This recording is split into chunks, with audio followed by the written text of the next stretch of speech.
क्या आपने कभी यह अनुभव किया है कि रविवार के दिन सूर्य देव की पावन कथा सुनते ही मन के भीतर एक नई ऊर्जा, एक नया प्रकाश और एक नया आत्मविश्वास जाग उठता है? क्या आपने कभी यह महसूस किया है कि जैसे अंधकार से भरे जीवन में अचानक आशा की पहली किरण फूट पड़ी हो? प्रिय दर्शक बंधु, आज का यह रविवार कोई साधारण दिन नहीं है। यह वह दिव्य अवसर है जब स्वयं जगत के प्रकाशक, जीवनदाता और आत्मबल के अधिष्ठाता सूर्य नारायण अपनी कृपा दृष्टि से भक्तों के जीवन में छाए अंधकार को दूर कर देते हैं। शास्त्रों में कहा गया है कि जो व्यक्ति रविवार के दिन श्रद्धा, विश्वास और पवित्र मन से सूर्य देव की कथा का श्रवण करता है, उसके जीवन से आलस्य, निराशा, रोग, भय और दुर्भाग्य धीरे धीरे समाप्त होने लगते हैं।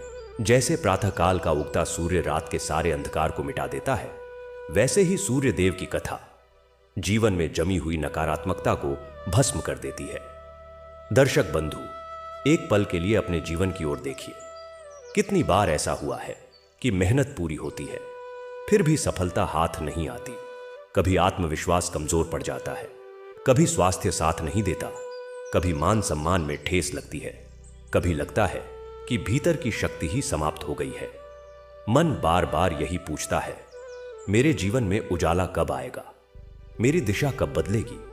मुझे आगे बढ़ने की शक्ति कब मिलेगी? लेकिन आज जब आप रविवार के इस पवित्र दिन सूर्य देव की कथा सुनने बैठे हैं, तो ऐसा प्रतीत होता है मानो स्वयं सूर्य नारायण आपके भीतर सोई हुई चेतना को जगा रहे हो। ऐसा लगता है जैसे मन का भारीपन धीरे धीरे उतर रहा हो, जैसे आत्मा को यह स्मरण हो रहा हो कि मैं कमजोर नहीं हूं, मैं भी प्रकाश का अंश हूं, मैं भी आगे बढ़ सकता हूं। सूर्य देव केवल प्रकाश के देव नहीं हैं, वे आत्मबल के देव हैं, वे आत्मविश्वास के देव हैं। वे वह शक्ति है जो मनुष्य को हर दिन नया आरंभ करना सिखाती है। जहां सूर्य की कृपा होती है, वहां आलस्य टिक नहीं पाता, अंधकार ठहर नहीं पाता और निराशा टिकने का साहस नहीं कर पाती। सूर्य देव की कथा हमें यह बोध कराती है कि जीवन में चाहे कितनी भी रातें क्यों ना आए, हर रात के बाद सूर्योदय निश्चित है। कई लोग सूर्य देव को केवल ग्रह मान लेते हैं, लेकिन जो श्रद्धा से उनकी कथा सुनता है, वह जान जाता है कि सूर्य देव जीवन की धड़कन है।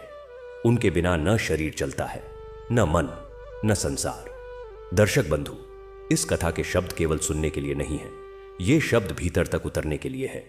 ये शब्द आपको फिर से खड़े होने की प्रेरणा देते हैं। ये शब्द आपको यह याद दिलाते हैं कि आप अकेले नहीं हैं।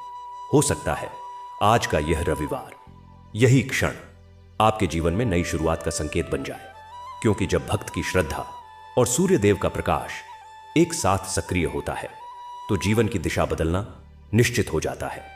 इसलिए केवल सुनिए मत, हर शब्द को हृदय में उतारिए, हर भाव को आत्मसात कीजिए और यह संकल्प लीजिए कि आप अपने भीतर के सूर्य को कभी बुझने नहीं देंगे। तो आइए, मन को स्थिर कीजिए, हृदय में विश्वास का दीप प्रज्वलित कीजिए और सूर्य नारायण के पावन नाम का स्मरण करते हुए इस दिव्य कथा की यात्रा आरंभ करते हैं।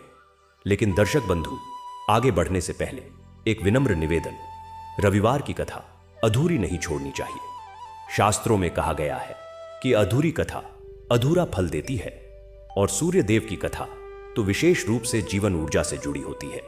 इसलिए आज की इस पावन कथा को अंत तक अवश्य सुने। हो सकता है कथा का कोई एक वाक्य, कोई एक प्रसंग आपके जीवन में नई रोशनी भर दे। और यदि आप सच्चे सनातनी हैं, तो ऐसी दिव्य कथाओं को दूसरों तक पहुंचाना भी आपका धर्म और पुण्य है। इसलिए इस वीडियो को श्रद्धा से लाइक करें, अपने परिवार और मित्रों के साथ साझा करें और हमारे चैनल ज्ञान प्रसार को सब्सक्राइब करना बिल्कुल न भूलें, ताकि हर रविवार आपको सूर्य देव की ऐसी ही दिव्य कथाएं और जीवन को प्रकाश की ओर ले जाने वाले अमूल्य संदेश मिलते रहे।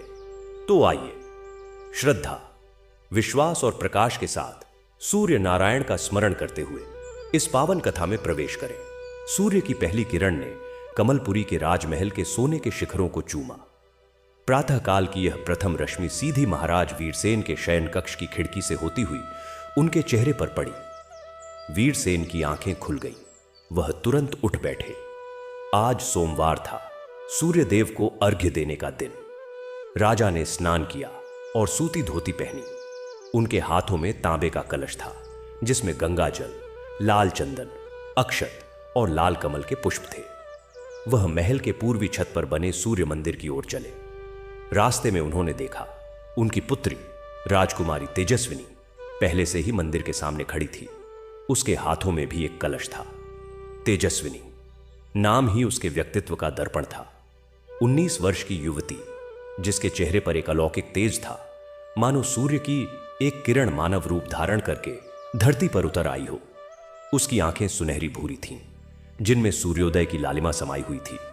उसके लंबे केश कस्तूरी रंग के थे, जो सूर्य की रोशनी में सोने जैसे चमकते थे। आज उसने पीले रंग की साधारण साड़ी पहन रखी थी, बिना किसी आभूषण के, केवल माथे पर सिंदूर का एक बिंदु और गले में सूर्य मंत्र वाला एक ताबीज। पिताजी, तेजस्विनी ने मुस्कुराते हुए अभिवादन किया। मैं जानती थी आज आप जल्दी आएंगे।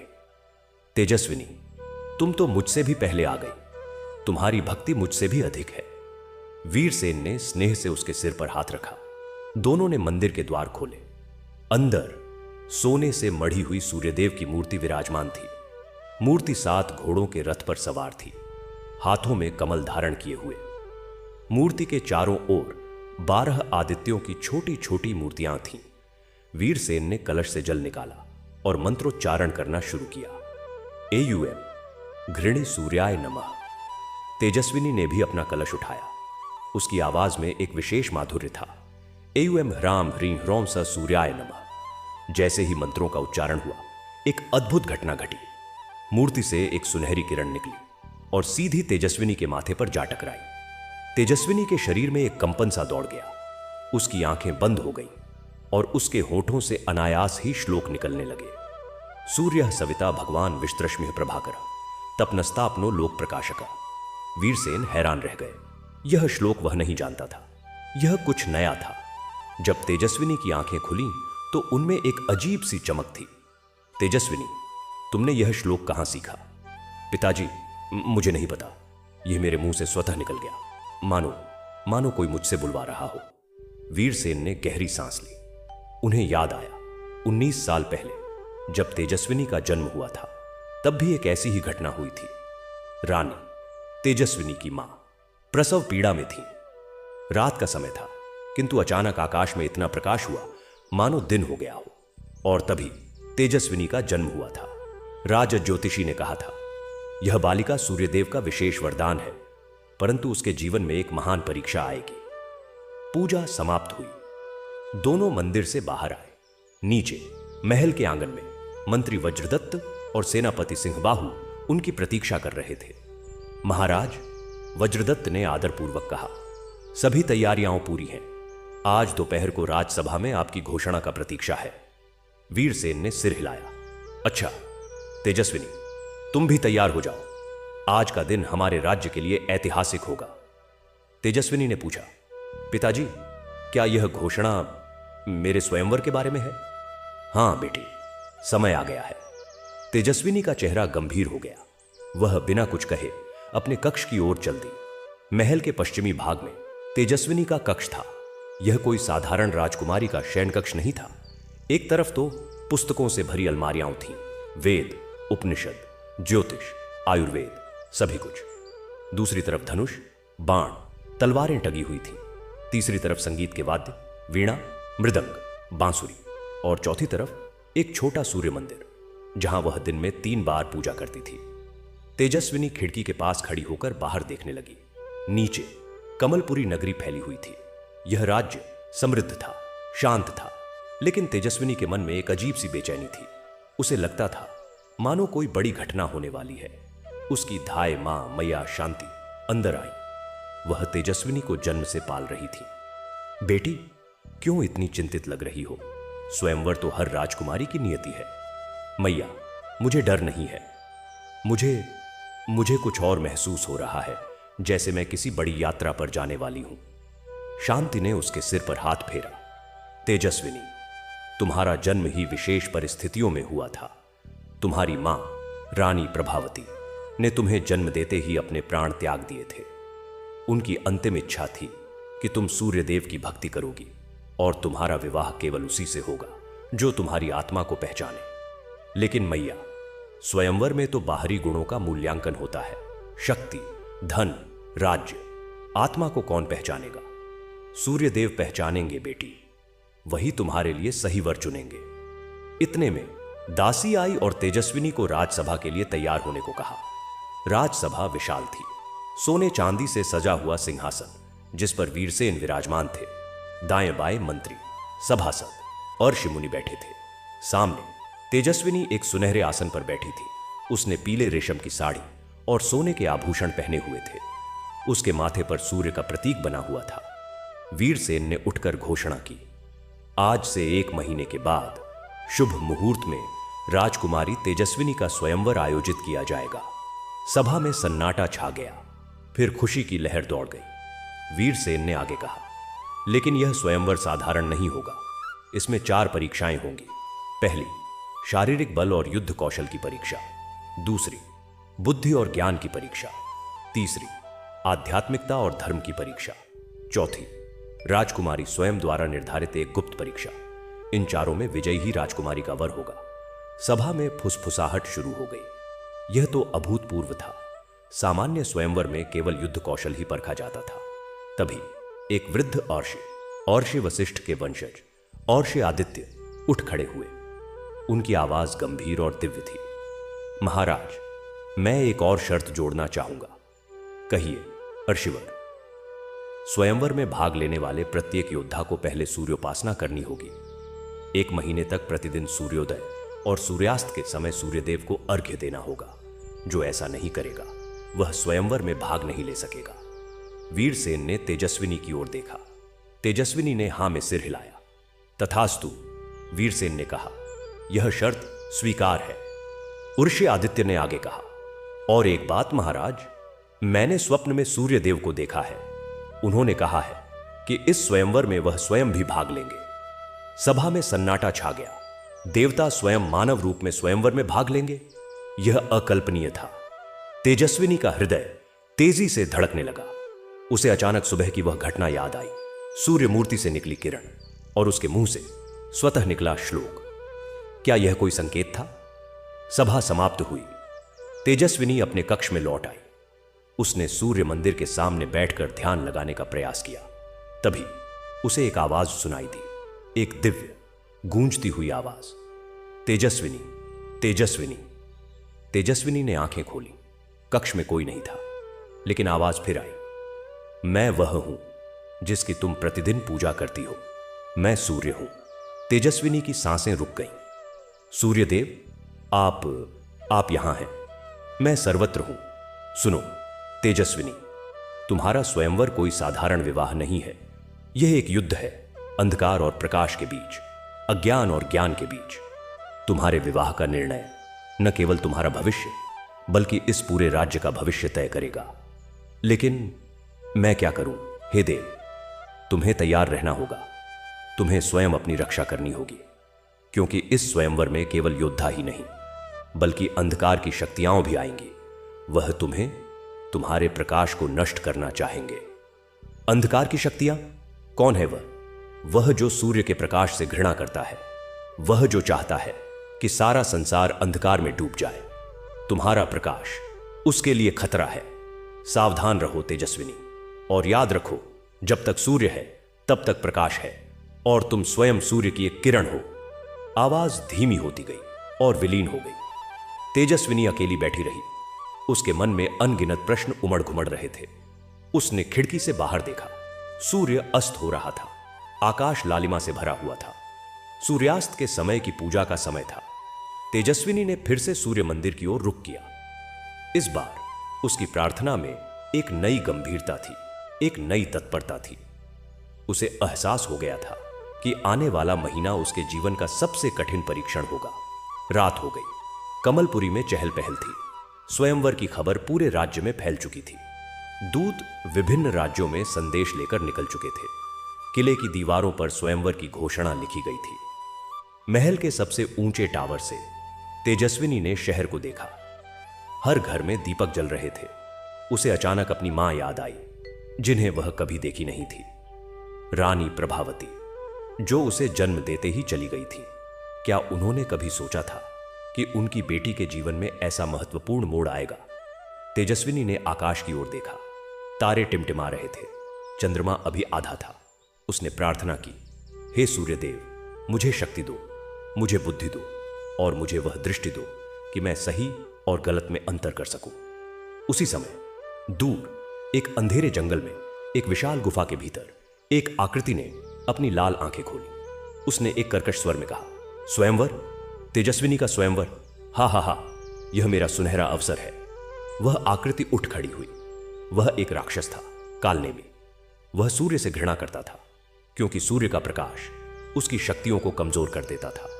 उसे पता चल गया था कि तेजस्विनी सूर्य का अवतार है और अगर उसने तेजस्विनी को नष्ट कर दिया तो सूर्य की शक्ति कम हो जाएगी। कालनेमी ने अपने सेवकों को बुलाया, सुनो, हमें इस स्वयंवर में भाग लेना है। मैं स्वयं एक योद्धा का रूप धारण करूंगा और मैं तेजस्विनी से विवाह करूंगा। फिर विवाह की रात मैं उसका प्राण ले लूंगा और उसके प्रकाश को हमेशा के लिए बुझा दूंगा। उसके सेवक डर से कांप उठे। लेकिन स्वामी, स्वयंवर में सूर्योपासना की शर्त है। आप तो सूर्य से घृणा करते हैं। कालनेमी हंसा, मैं एक छल करूंगा। मैं एक जादुई यंत्र बनाऊंगा जो सूर्य के प्रकाश की नकल करेगा। लोग सोचेंगे कि मैं सूर्य का भक्त हूं, जबकि मैं उसका सबसे बड़ा शत्रु हूं। उसने अपने हाथ उठाए और एक काला जादू शुरू किया। गुफा में अंधेरा और गहरा हो गया। कालनेमी की योजना शुरू हो चुकी थी। इधर कमलपुरी में तेजस्विनी ने सोने से पहले एक बार फिर सूर्य मंदिर में दीपक जलाया। उसने देखा दीपक की लौ ने उसकी परछाई दीवार पर डाली, लेकिन वह परछाई सामान्य नहीं थी। वह एक सूर्य के प्रतीक की तरह दिख रही थी। तेजस्विनी मुस्कुराई। यह एक संकेत था। सूर्यदेव उसके साथ थे और वह जानती थी कि आने वाले दिनों में उसे इस प्रकाश की रक्षा के लिए संघर्ष करना होगा। रात गहरा गई। कमलपुरी सो गई, लेकिन तेजस्विनी की आंखों में नींद नहीं थी। उसके मन में स्वयंवर की तैयारियां चल रही थीं और कहीं दूर अंधेरे में कालनेमी की काली योजना भी चल रही थी। स्वयंवर की दौड़ शुरू हो चुकी थी और यह दौड़ केवल विवाह तक नहीं, बल्कि प्रकाश और अंधकार के बीच एक महायुद्ध तक जाने वाली थी। सूर्योदय से पहले ही कमलपुरी के द्वारों पर भीड़ जमा होने लगी। स्वयंवर की खबर पूरे भारतवर्ष में फैल चुकी थी। विभिन्न राज्यों के दूत, राजकुमार, योद्धा और साधारण युवक भी, जिनमें साहस था, सभी कमलपुरी की ओर खिंचे चले आ रहे थे। शहर के बाहर एक विशाल शिविर बनाया जा रहा था, जहां आने वाले सभी योद्धाओं के ठहरने की व्यवस्था थी। तेजस्विनी आज सुबह अपने कक्ष की छत पर खड़ी थी, जहां से पूरा शहर और उसके बाहर लगते शिविर दिखाई दे रहे थे। हवा में धूल के बादल उड़ रहे थे। घोड़ों के पैरों, रथों के पहियों और हजारों लोगों के कदमों से उठी धूल। उसके मन में एक विचित्र उत्सुकता थी। इनमें से कौन होगा वह योद्धा जो चारों परीक्षाएं पार करेगा? क्या वह सच में सूर्यदेव होंगे, जैसा आर्षि आदित्य ने कहा था? मैया शांति पीछे से आई। बेटी, महाराज ने बुलाया है। आज पहले योद्धा का स्वागत समारोह है। तेजस्विनी ने एक लंबी सांस ली। चलो मैया। महल के दरबार कक्ष को सजाया गया था। सोने के सिंहासन पर वीरसेन विराजमान थे। दाईं ओर एक छोटे सिंहासन पर तेजस्विनी एक बैठी। उसने आज नीले रंग की साड़ी पहनी थी, जिस पर सूर्य और कमल की कढ़ाई थी। गले में सोने का एक हार, जिसमें सूर्य मुखाकृति लटक रही थी। पहले योद्धा के प्रवेश की घोषणा हुई। महाराज भानु प्रताप, सूर्यवंशी, सूर्यपुर के राजकुमार। द्वार से एक युवक प्रवेश किया। लंबा, गोरा, सुनहरे बाल, आंखें नीली जैसे आकाश का रंग। उसने पीले रंग का राजसी वस्त्र पहना था और माथे पर सूर्य का प्रतीक बना हुआ था। उसके हाथ में एक सुनहरा धनुष था। महाराज वीरसेन और राजकुमारी तेजस्विनी। भानु प्रताप ने सिर झुकाकर अभिवादन किया। मैं सूर्यवंश का राजकुमार हूं। हमारे पूर्वज सूर्यदेव के सीधे वंशज माने जाते हैं। मैंने अपने जीवन में कभी सूर्यास्त नहीं देखा, क्योंकि हमारी परंपरा है कि सूर्यदेव के सीधे वंशज सूर्य को अस्त होते नहीं देखते। मैं राजकुमारी के योग्य साबित होने के लिए यहां आया हूं। तेजस्विनी ने उसे देखा। उसकी आंखों में गर्व था, अहंकार था। वह सच्चे सूर्य भक्त की विनम्रता उसमें नहीं देख पाई। वीरसेन ने कहा, स्वागत है राजकुमार। आपको पता है स्वयंवर की शर्तें? हां महाराज, सूर्योपासना की शर्त। मैं प्रतिदिन सूर्योदय और सूर्यास्त पर अर्घ्य दूंगा। हमारे राज्य में तो यह दैनिक कर्म है। दूसरे योद्धा की घोषणा हुई। महाराज जयंत, चंद्रवंशी, चंद्रपुर के राजकुमार। एक दूसरा युवक प्रवेश किया। उसका रंग गेहुआ था, चेहरे पर एक शांत मुस्कान, आंखें बड़ी और विचारशील। उसने सफेद वस्त्र पहने थे और हाथ में एक पुस्तक थी। महाराज, राजकुमारी, जयंत ने विनम्र अभिवादन किया। मैं चंद्रवंश से हूं, लेकिन मेरी रुचि ज्ञान और विद्या में है। मैंने वेद, उपनिषद, ज्योतिष, गणित सभी का अध्ययन किया है। मैं जानता हूं कि स्वयंवर में बल की परीक्षा भी है, लेकिन मैं बुद्धि और ज्ञान से उसे पूरा करूंगा। तेजस्विनी को जयंत का विनम्र स्वभाव पसंद आया, लेकिन क्या वह सच में सूर्यदेव की भक्ति करेगा? चंद्रवंशी होने के नाते उसकी रुचि तो चंद्रदेव में अधिक होगी। इस तरह पूरा दिन बीत गया। एक के बाद एक योद्धा आते गए। वीरवर, पर्वत राज्य के राजकुमार, जिसके शरीर पर युद्ध के अनेक निशान थे और वह अपनी तलवार की धार से लोहे के टुकड़े काटकर दिखाता था। धनंजय, व्यापारिक राज्य के राजकुमार, जो अपने साथ सोने चांदी के उपहार लाया था और जिसका मानना था कि धन ही सब कुछ खरीद सकता है। कवि प्रकाश, एक साधारण ब्राह्मण युवक, जो कोई राजकुमार नहीं था, लेकिन जिसने संस्कृत में सूर्य स्तुति की अद्भुत रचनाएं लिखी थीं। अर्जुन, नाम मिलता जुलता, एक साधारण किसान का बेटा, जो असाधारण बलशाली था और जिसने अपने गांव को डाकुओं से बचाया था। तेजस्विनी हर योद्धा को ध्यान से देखती और सुनती। उसने महसूस किया कि हर किसी के पास कुछ न कुछ विशेषता थी, लेकिन कोई भी पूर्ण नहीं लग रहा था। शाम को जब सभा समाप्त हुई तो आर्षि आदित्य ने तेजस्विनी से कहा, राजकुमारी, क्या तुम्हें कोई अपने योग्य लगा? तेजस्विनी ने सिर हिलाया। वर्षिवर, हर किसी में कुछ न कुछ कमी है। कोई बलवान है तो ज्ञानहीन, कोई ज्ञानी है तो अहंकारी, कोई विनम्र है तो दुर्बल। यही तो स्वयंवर का उद्देश्य है बेटी, सही व्यक्ति को ढूंढना।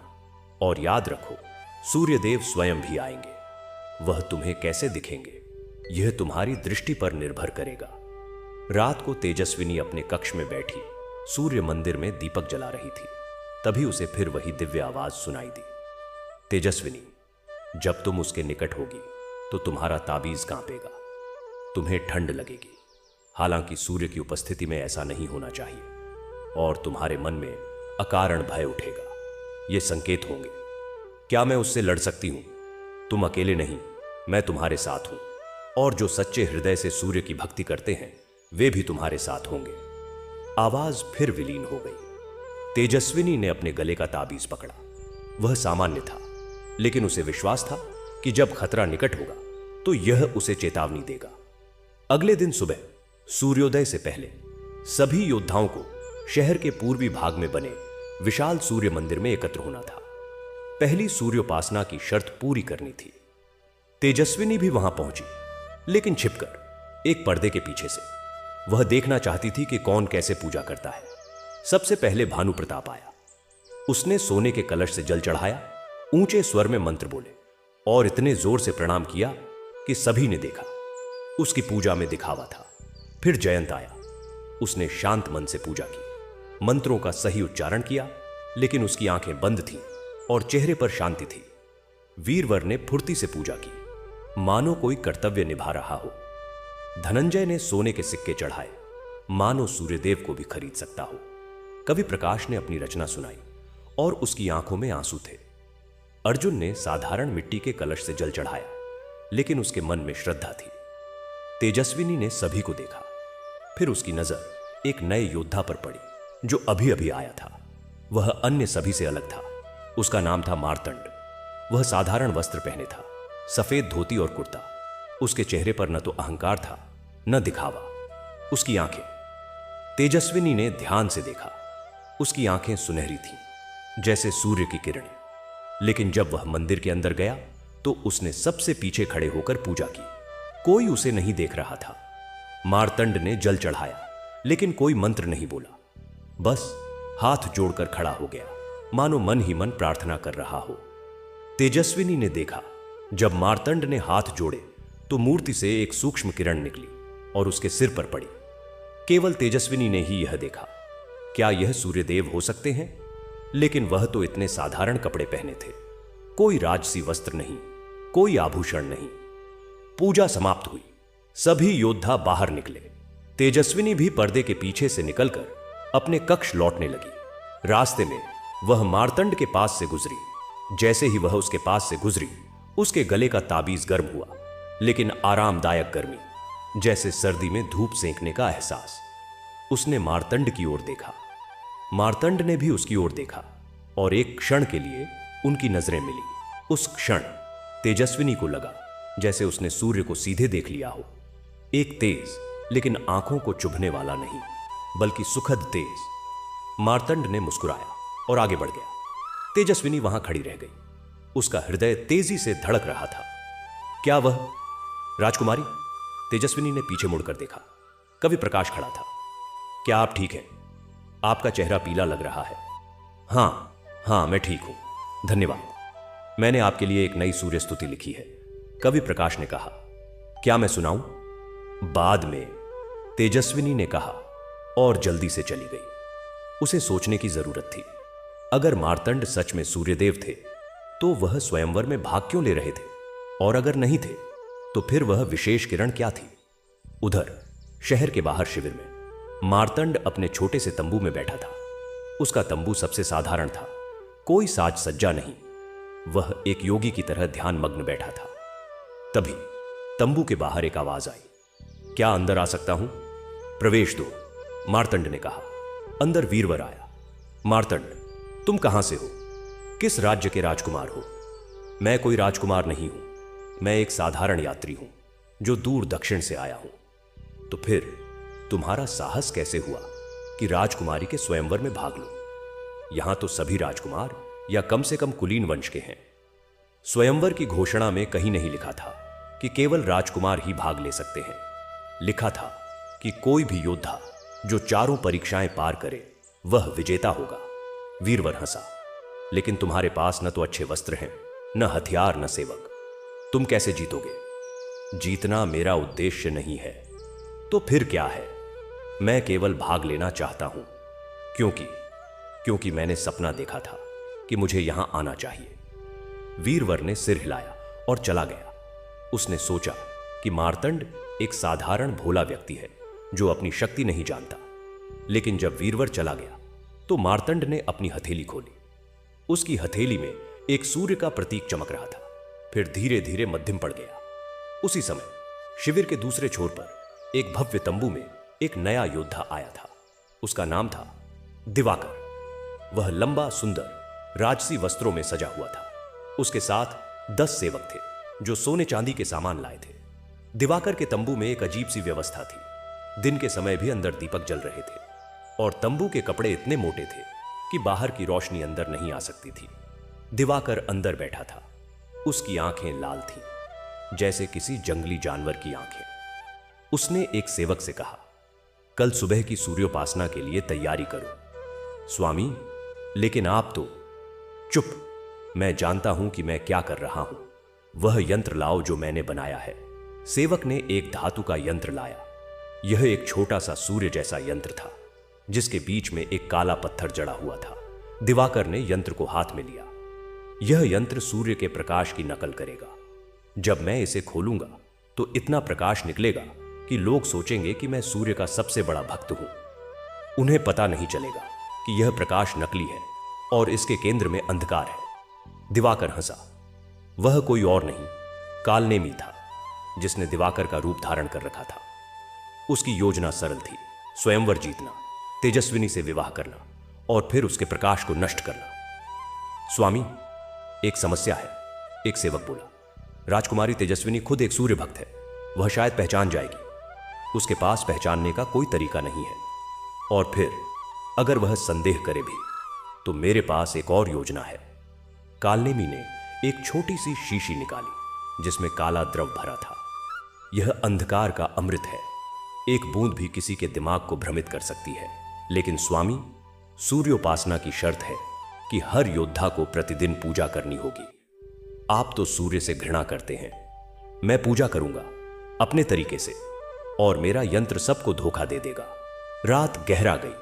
कमलपुरी में सभी सो रहे थे, लेकिन कई लोगों की आंखों में नींद नहीं थी। तेजस्विनी अपनी छत पर खड़ी तारे देख रही थी। मार्तंड का चेहरा उसकी आंखों के सामने घूम रहा था। मार्तंड अपने तंबू में ध्यानमग्न था। उसके शरीर से एक मंद सुनहरी रोशनी निकल रही थी। कालनेमी अपने तंबू में अंधकार का अमृत तैयार कर रहा था। उसकी आंखें खतरे की योजना बुन रही थीं। भानु प्रताप अपने तंबू में सोने के आईने के सामने खड़ा अपनी छवि निहार रहा था। सोच रहा था कि कैसे वह स्वयंवर जीतेगा। जयंत पुस्तक पढ़ रहा था, सूर्योपासना के मंत्र और उनके अर्थ। वीरवर अपनी तलवार साफ कर रहा था। धनंजय सोने के सिक्के गिन रहा था। कवि प्रकाश कविता लिख रहा था। अर्जुन अपने गांव की याद कर रहा था। हर कोई अपनी अपनी तैयारी में लगा हुआ था। स्वयंवर अब केवल एक विवाह नहीं रह गया था, यह एक युद्ध का मैदान बन गया था। प्रकाश और अंधकार का, सच्चाई और छल का, अहंकार और विनम्रता का, और इन सब के केंद्र में थी तेजस्विनी, जो नहीं जानती थी कि आने वाले दिनों में उसे न केवल अपने लिए बल्कि पूरे राज्य के प्रकाश के लिए लड़ना होगा। सुबह होने वाली थी। पहला सूर्योदय जब सभी योद्धा एक साथ पूजा करेंगे और तेजस्विनी को पहली बार सच्चे और झूठे भक्त में अंतर करना होगा। रात का अंतिम पहर था। चारों ओर सन्नाटा, लेकिन यह सन्नाटा शांति का नहीं, आने वाले तूफान की शांति थी। सूर्योदय से 1 घंटा पहले कमलपुरी के पूर्वी सूर्य मंदिर के विशाल प्रांगण में पहला सामूहिक अनुष्ठान शुरू होने वाला था। सभी योद्धा, राजकुमार, साधारण प्रतिभागी, कुल मिलाकर 47 व्यक्ति एकत्र हो चुके थे।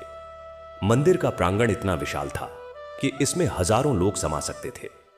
मध्य में एक विशाल यज्ञ कुंड बना हुआ था, जिसके चारों ओर सभी योद्धाओं के बैठने के लिए आसन व्यवस्थित थे। तेजस्विनी आज विशेष रूप से सज धज कर आई थी।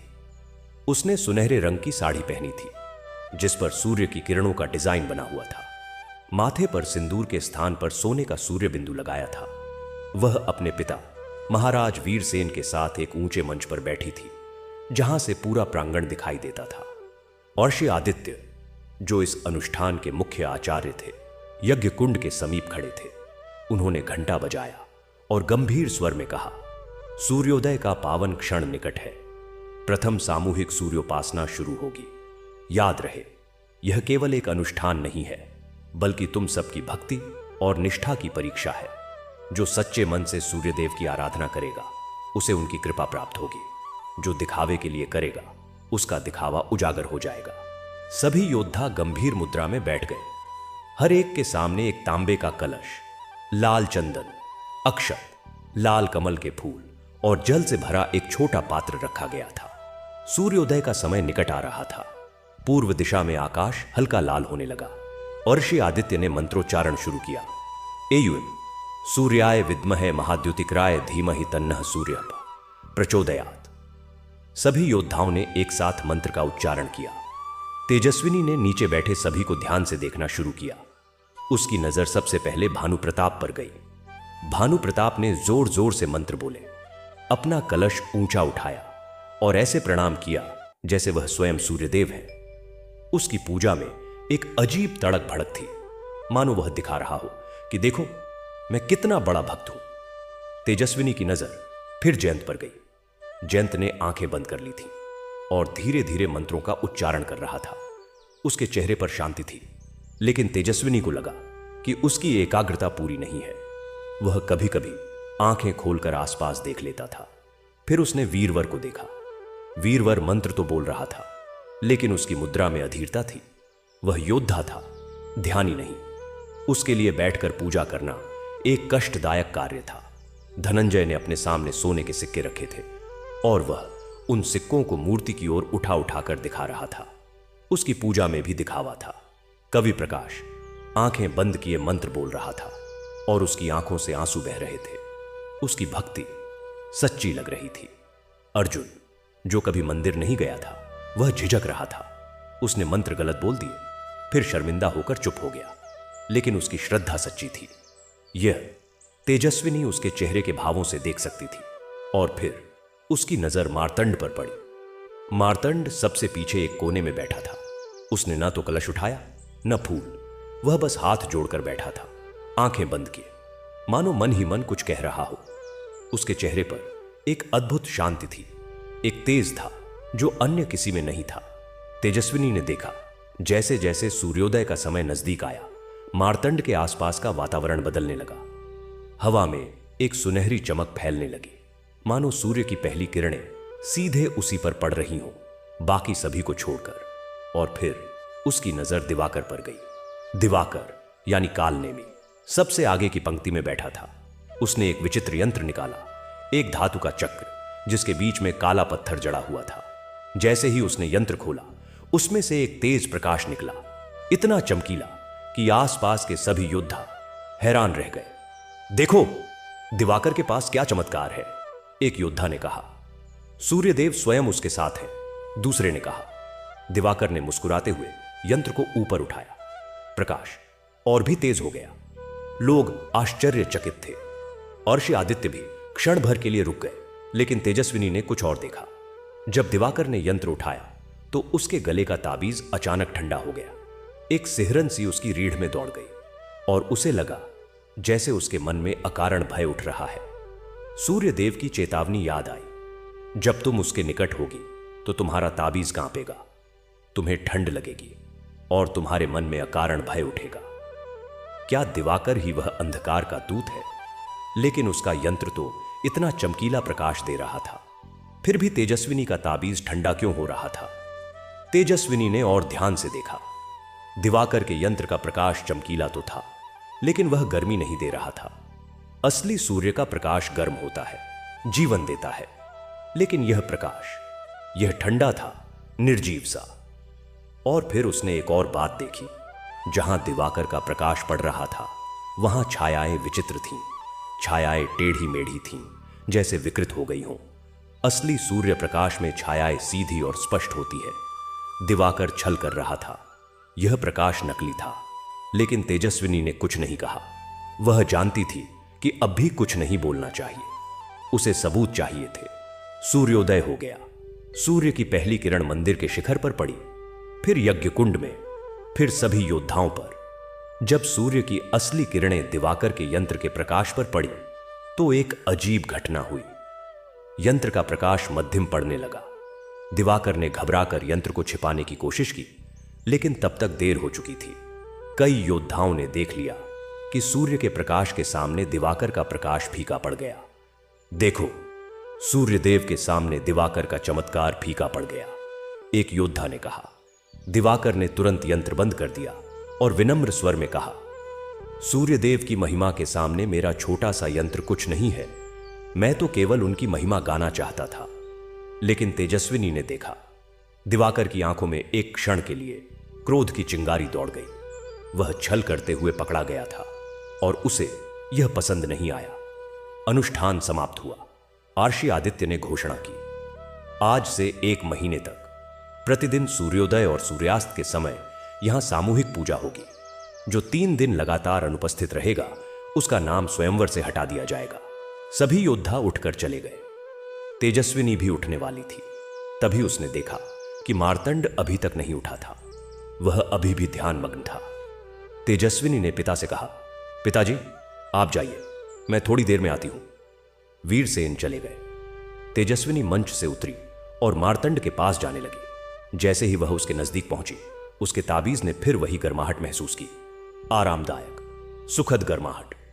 मार्तंड ने आंखें खोली। उसकी आंखें सीधे तेजस्विनी से मिली। इस बार तेजस्विनी ने साहस जुटाया। आपका नाम मार्तंड है ना? हां राजकुमारी। आपने आज पूजा में कुछ नहीं किया, न कलश उठाया न मंत्र बोले, क्यों?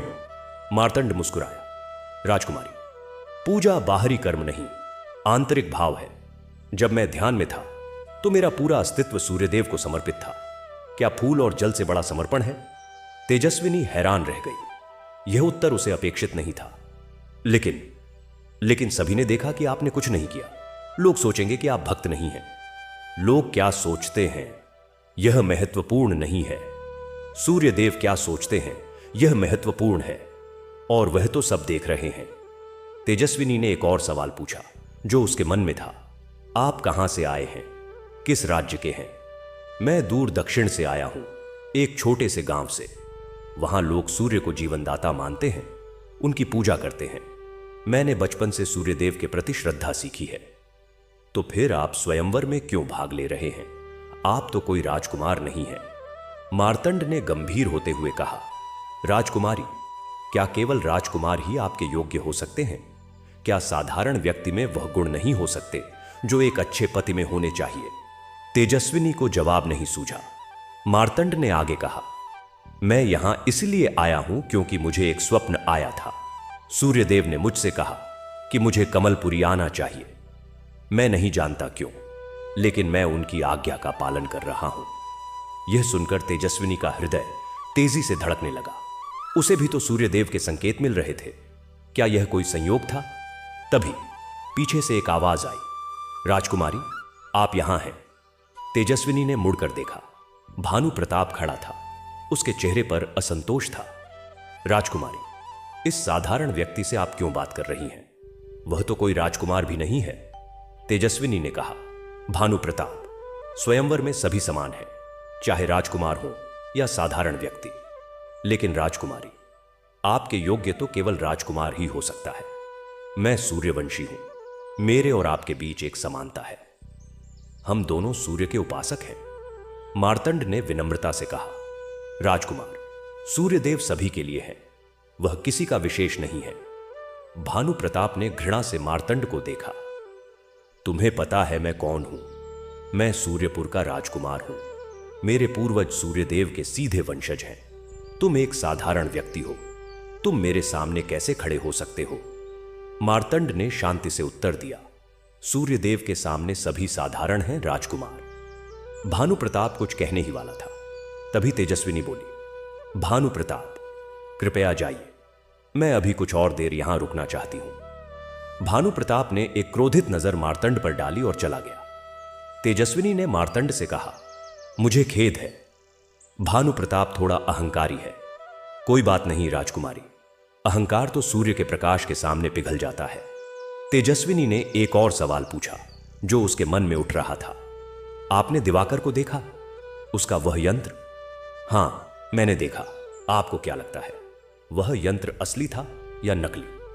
मार्तंड ने गंभीर होते हुए कहा, राजकुमारी, असली सूर्य प्रकाश जीवन देता है, गर्मी देता है, विकास देता है। नकली प्रकाश केवल चमकता है, लेकिन वह निर्जीव होता है।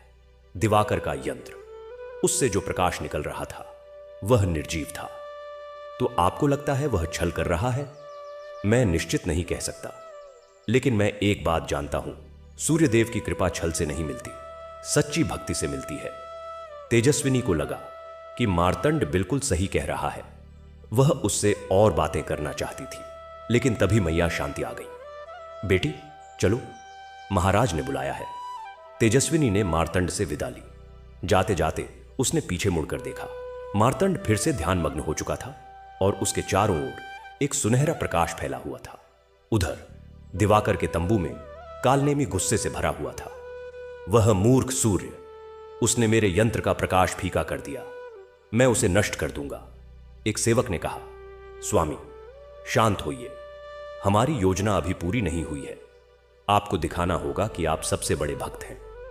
कैसे? राजकुमारी तेजस्विनी को प्रभावित करने के लिए आप उसके नजदीक जाइए, उसे अपनी भक्ति दिखाइए। कालनेमी ने सोचा, फिर मुस्कुराया। हां, यह अच्छा विचार है। मैं उसके नजदीक जाऊंगा और मैं उसे वह दिखाऊंगा जो वह देखना चाहती है। उसने एक छोटी शीशी निकाली जिसमें एक चमकदार द्रव भरा था। यह सूर्य किरणों का सार है जो मैंने एक जादुई विधि से बनाया है। जब मैं इसे पीऊंगा तो मेरे शरीर से सूर्य जैसा प्रकाश निकलेगा।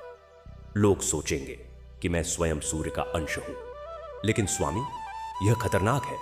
यह आपके शरीर को जला सकता है। मेरे पास अंधकार का बचाव है, मैं सह सकता हूं।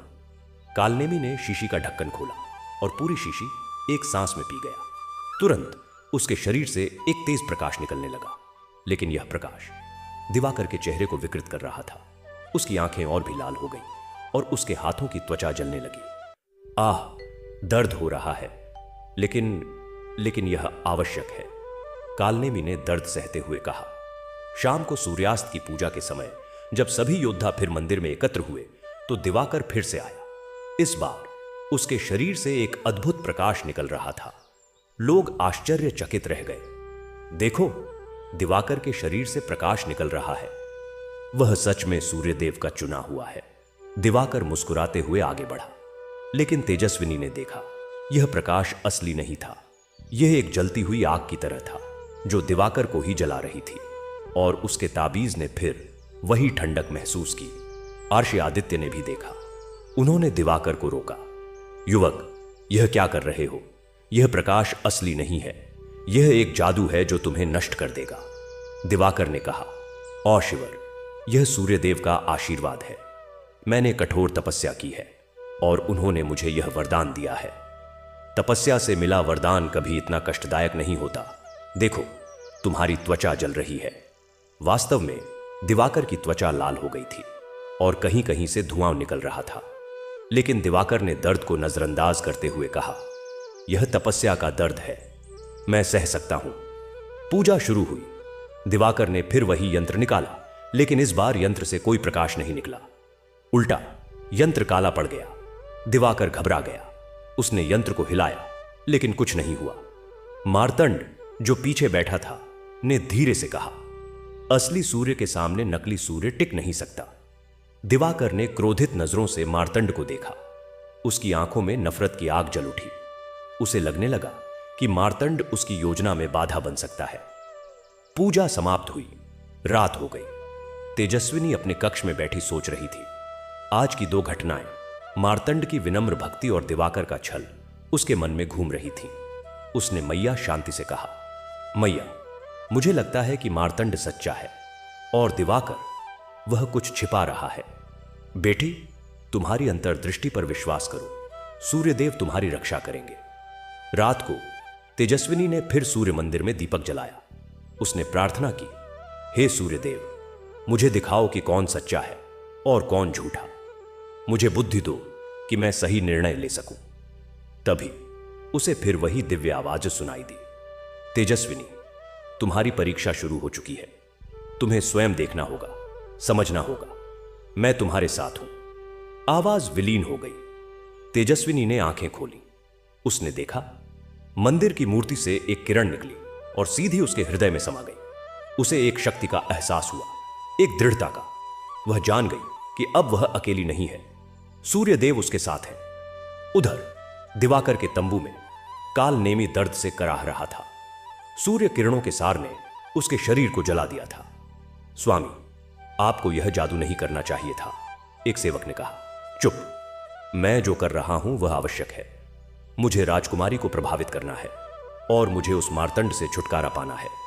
वह मेरी योजना में बाधा है। कैसे स्वामी? मैं एक और योजना बनाऊंगा। कल मैं राजकुमारी के सामने मार्तंड को शर्मिंदा करूंगा। मैं उसे साबित करूंगा कि वह एक साधारण नीच व्यक्ति है। कालनेमी ने एक दूसरी शीशी निकाली जिसमें काला द्रव भरा था। यह अंधकार का अमृत है। एक बूंद भी किसी की बुद्धि भ्रष्ट कर सकती है। मैं इसे मार्तंड के भोजन में मिलाऊंगा। फिर वह पूजा में गलतियां करेगा और सबके सामने शर्मिंदा होगा। लेकिन स्वामी, अगर पकड़े गए तो? मैं नहीं पकड़ा जाऊंगा। मैं छल में माहिर हूं। रात गहरा गई। कमलपुरी में चारों ओर शांति थी, लेकिन इस शांति के नीचे षड्यंत्र की आग धधक रही थी। एक तरफ तेजस्विनी की निर्मल भक्ति, दूसरी तरफ कालनेमी का काला षड्यंत्र, और बीच में मार्तंड, जो शायद सूर्यदेव स्वयं थे या शायद एक साधारण भक्त। अगले दिन फिर सूर्योदय होगा और फिर एक नया अध्याय शुरू होगा इस महायुद्ध का, जहां प्रकाश और अंधकार की टक्कर होगी और तेजस्विनी को अपने भविष्य का निर्णय करना होगा। स्वयंवर अब केवल एक विवाह नहीं रहा था, यह एक धर्म युद्ध बन गया था। चौथे दिन की सुबह कमलपुरी में एक असामान्य ठंडक थी। सामान्यतः इस समय गर्मी का मौसम होता था, लेकिन आज हवा में एक विचित्र सी शीतलता थी, जैसे कोई अदृश्य शक्ति सूर्य की गर्मी को सोख रही हो। तेजस्विनी ने जब अपने कक्ष की खिड़की खोली तो उसे यह परिवर्तन तुरंत महसूस हुआ। उसके गले का ताबीज, जो सामान्यतः सुबह सुबह थोड़ा गर्म होता था, आज पूरी तरह ठंडा था। मैया, आज मौसम कितना अजीब है, तेजस्विनी ने मैया शांति से कहा, जो उसके लिए चाय लेकर आई थी। हाँ बेटी, मुझे भी लग रहा है जैसे कोई अशुभ घटना होने वाली है। तुम आज विशेष सावधान रहना। तेजस्विनी ने सिर हिलाया। उसे पता था कि आज कुछ घटित होगा। उसकी अंतर्दृष्टि, जो सूर्यदेव की कृपा से तेज हो रही थी, उसे यह चेतावनी दे रही थी। सूर्य मंदिर में सभी योद्धा एकत्र हो चुके थे। आज की पूजा विशेष थी क्योंकि आर्षि आदित्य ने एक विशेष यज्ञ का आयोजन किया था, सूर्य महायज्ञ, जो 3 दिन तक चलेगा। इस यज्ञ में सभी योद्धाओं को एक एक करके आहुति देनी थी। तेजस्विनी आज अपने पिता के साथ मंच पर नहीं, बल्कि नीचे यज्ञशाला के पास बैठी थी। वह प्रत्यक्ष रूप से देखना चाहती थी कि कौन कैसे यज्ञ में भाग लेता है। यज्ञ की अग्नि प्रज्वलित हुई। आर्षि आदित्य ने मंत्रोच्चारण शुरू किया। पहले आहुति देने के लिए भानु प्रताप आगे बढ़ा। भानु प्रताप ने सोने के पात्र में घी लिया और यज्ञ कुंड में डाला। एयूएम सूर्याय स्वाहा, उसने ऊंचे स्वर में कहा। अग्नि ने घी को सह लिया, लेकिन तेजस्विनी ने देखा कि अग्नि की लपटें सामान्य से कम थीं। ऐसा लग रहा था जैसे अग्नि भी आज उदास है। एक के बाद एक सभी योद्धाओं ने आहुति दी। जयंत ने विद्वतापूर्ण ढंग से मंत्र बोले। वीरवर ने जल्दी जल्दी आहुति दी। धनंजय ने सोने के सिक्के चढ़ाए। कवि प्रकाश ने अपनी कविता सुनाते हुए आहुति दी। अर्जुन ने झिझकते हुए। फिर दिवाकर की बारी आई। दिवाकर आगे बढ़ा। उसके चेहरे पर एक विचित्र मुस्कान थी। उसने अपने हाथ में एक विशेष पदार्थ लिया, एक काला पदार्थ जो चमक रहा था। ऋषिवर, मैं एक विशेष आहुति देना चाहता हूं। यह सूर्य तेज है जो मैंने अपनी तपस्या से प्राप्त किया है, दिवाकर ने कहा। आर्षि आदित्य ने संदेह से देखा। यह क्या है युवक? मैंने ऐसा कुछ नहीं देखा। यह मेरी श्रद्धा का प्रतीक है ऋषिवर। दिवाकर ने वह काला पदार्थ अग्नि में डाल दिया। तुरंत एक विस्फोट हुआ।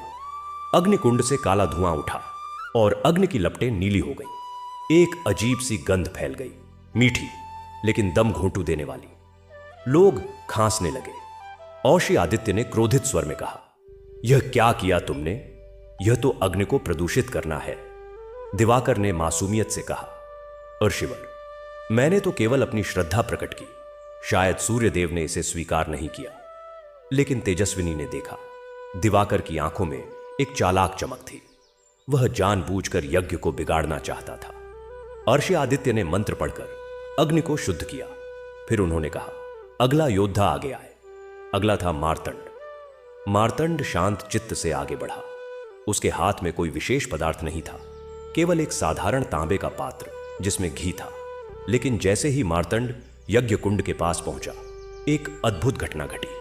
अग्नि की लपटें, जो दिवाकर के काले पदार्थ के बाद नीली और मध्यम हो गई थीं, अचानक तेज हो गई। उनका रंग सुनहरा हो गया और वे ऊंची उठने लगी। मार्तंड ने घी की आहुति दी। एयूएम सूर्याय नमः, उसके मंत्र के साथ ही अग्नि से एक सुनहरी ज्योति निकली और सीधी मार्तंड के सिर पर जा बैठी, मानो उसे आशीर्वाद दे रही हो। मार्तंड के शरीर से एक मंद सुनहरी रोशनी निकलने लगी। सभी हैरान रह गए। आर्षि आदित्य की आंखें चौंधिया गईं। अद्भुत, सच्ची भक्ति का प्रतिफल। लेकिन दिवाकर के चेहरे पर क्रोध की लकीरें उभर आईं। उसकी योजना विफल हो गई थी।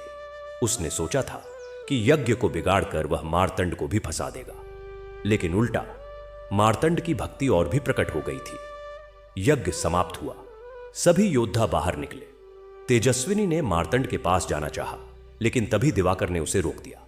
राजकुमारी, क्या मैं आपसे कुछ कह सकता हूं? तेजस्विनी ने रुक कर देखा। कहिए। दिवाकर। राजकुमारी, मैं आपको चेतावनी देना चाहता हूं। वह मार्तंड, वह जो दिख रहा है, वह है नहीं। उसके पीछे कोई रहस्य है। क्या रहस्य? मैंने सुना है कि वह एक जादूगर है। वह लोगों को मोहित करने के लिए जादू का प्रयोग करता है। आज आपने देखा ना, अग्नि ने उसे कैसे आशीर्वाद दिया। यह कोई चमत्कार नहीं, जादू है। तेजस्विनी ने संदेह से देखा। तुम्हें यह कैसे पता? मैंने अपने सूत्रों से पता लगाया है। राजकुमारी, मैं आपकी भलाई चाहता हूं। आप ऐसे व्यक्ति पर विश्वास न करें। लेकिन तेजस्विनी के मन में दिवाकर की बातों पर विश्वास नहीं हुआ। उसे लगा कि दिवाकर मार्तंड के खिलाफ झूठ बोल रहा है। धन्यवाद तुम्हारी चेतावनी के लिए दिवाकर, लेकिन मैं स्वयं देख समझ सकती हूं कि कौन सच्चा है और कौन झूठा। तेजस्विनी चली गई। दिवाकर के चेहरे पर नफरत का भाव आ गया। उसकी योजना फिर विफल हो गई थी। दोपहर को सभी योद्धाओं को महल के बगीचे में एक विशेष भोज के लिए आमंत्रित किया गया। यह भोज राजकुमारी तेजस्विनी की ओर से था, जहां वह सभी योद्धाओं से व्यक्तिगत रूप से मिल सकती थी। बगीचे में लंबी लंबी मेजें लगाई गई थीं, जिन पर विभिन्न प्रकार के व्यंजन परोसे गए थे। तेजस्विनी मेज के सिरे पर बैठी थी और हर योद्धा बारी बारी से आकर उससे कुछ क्षण बात कर सकता था। भानु प्रताप पहला था।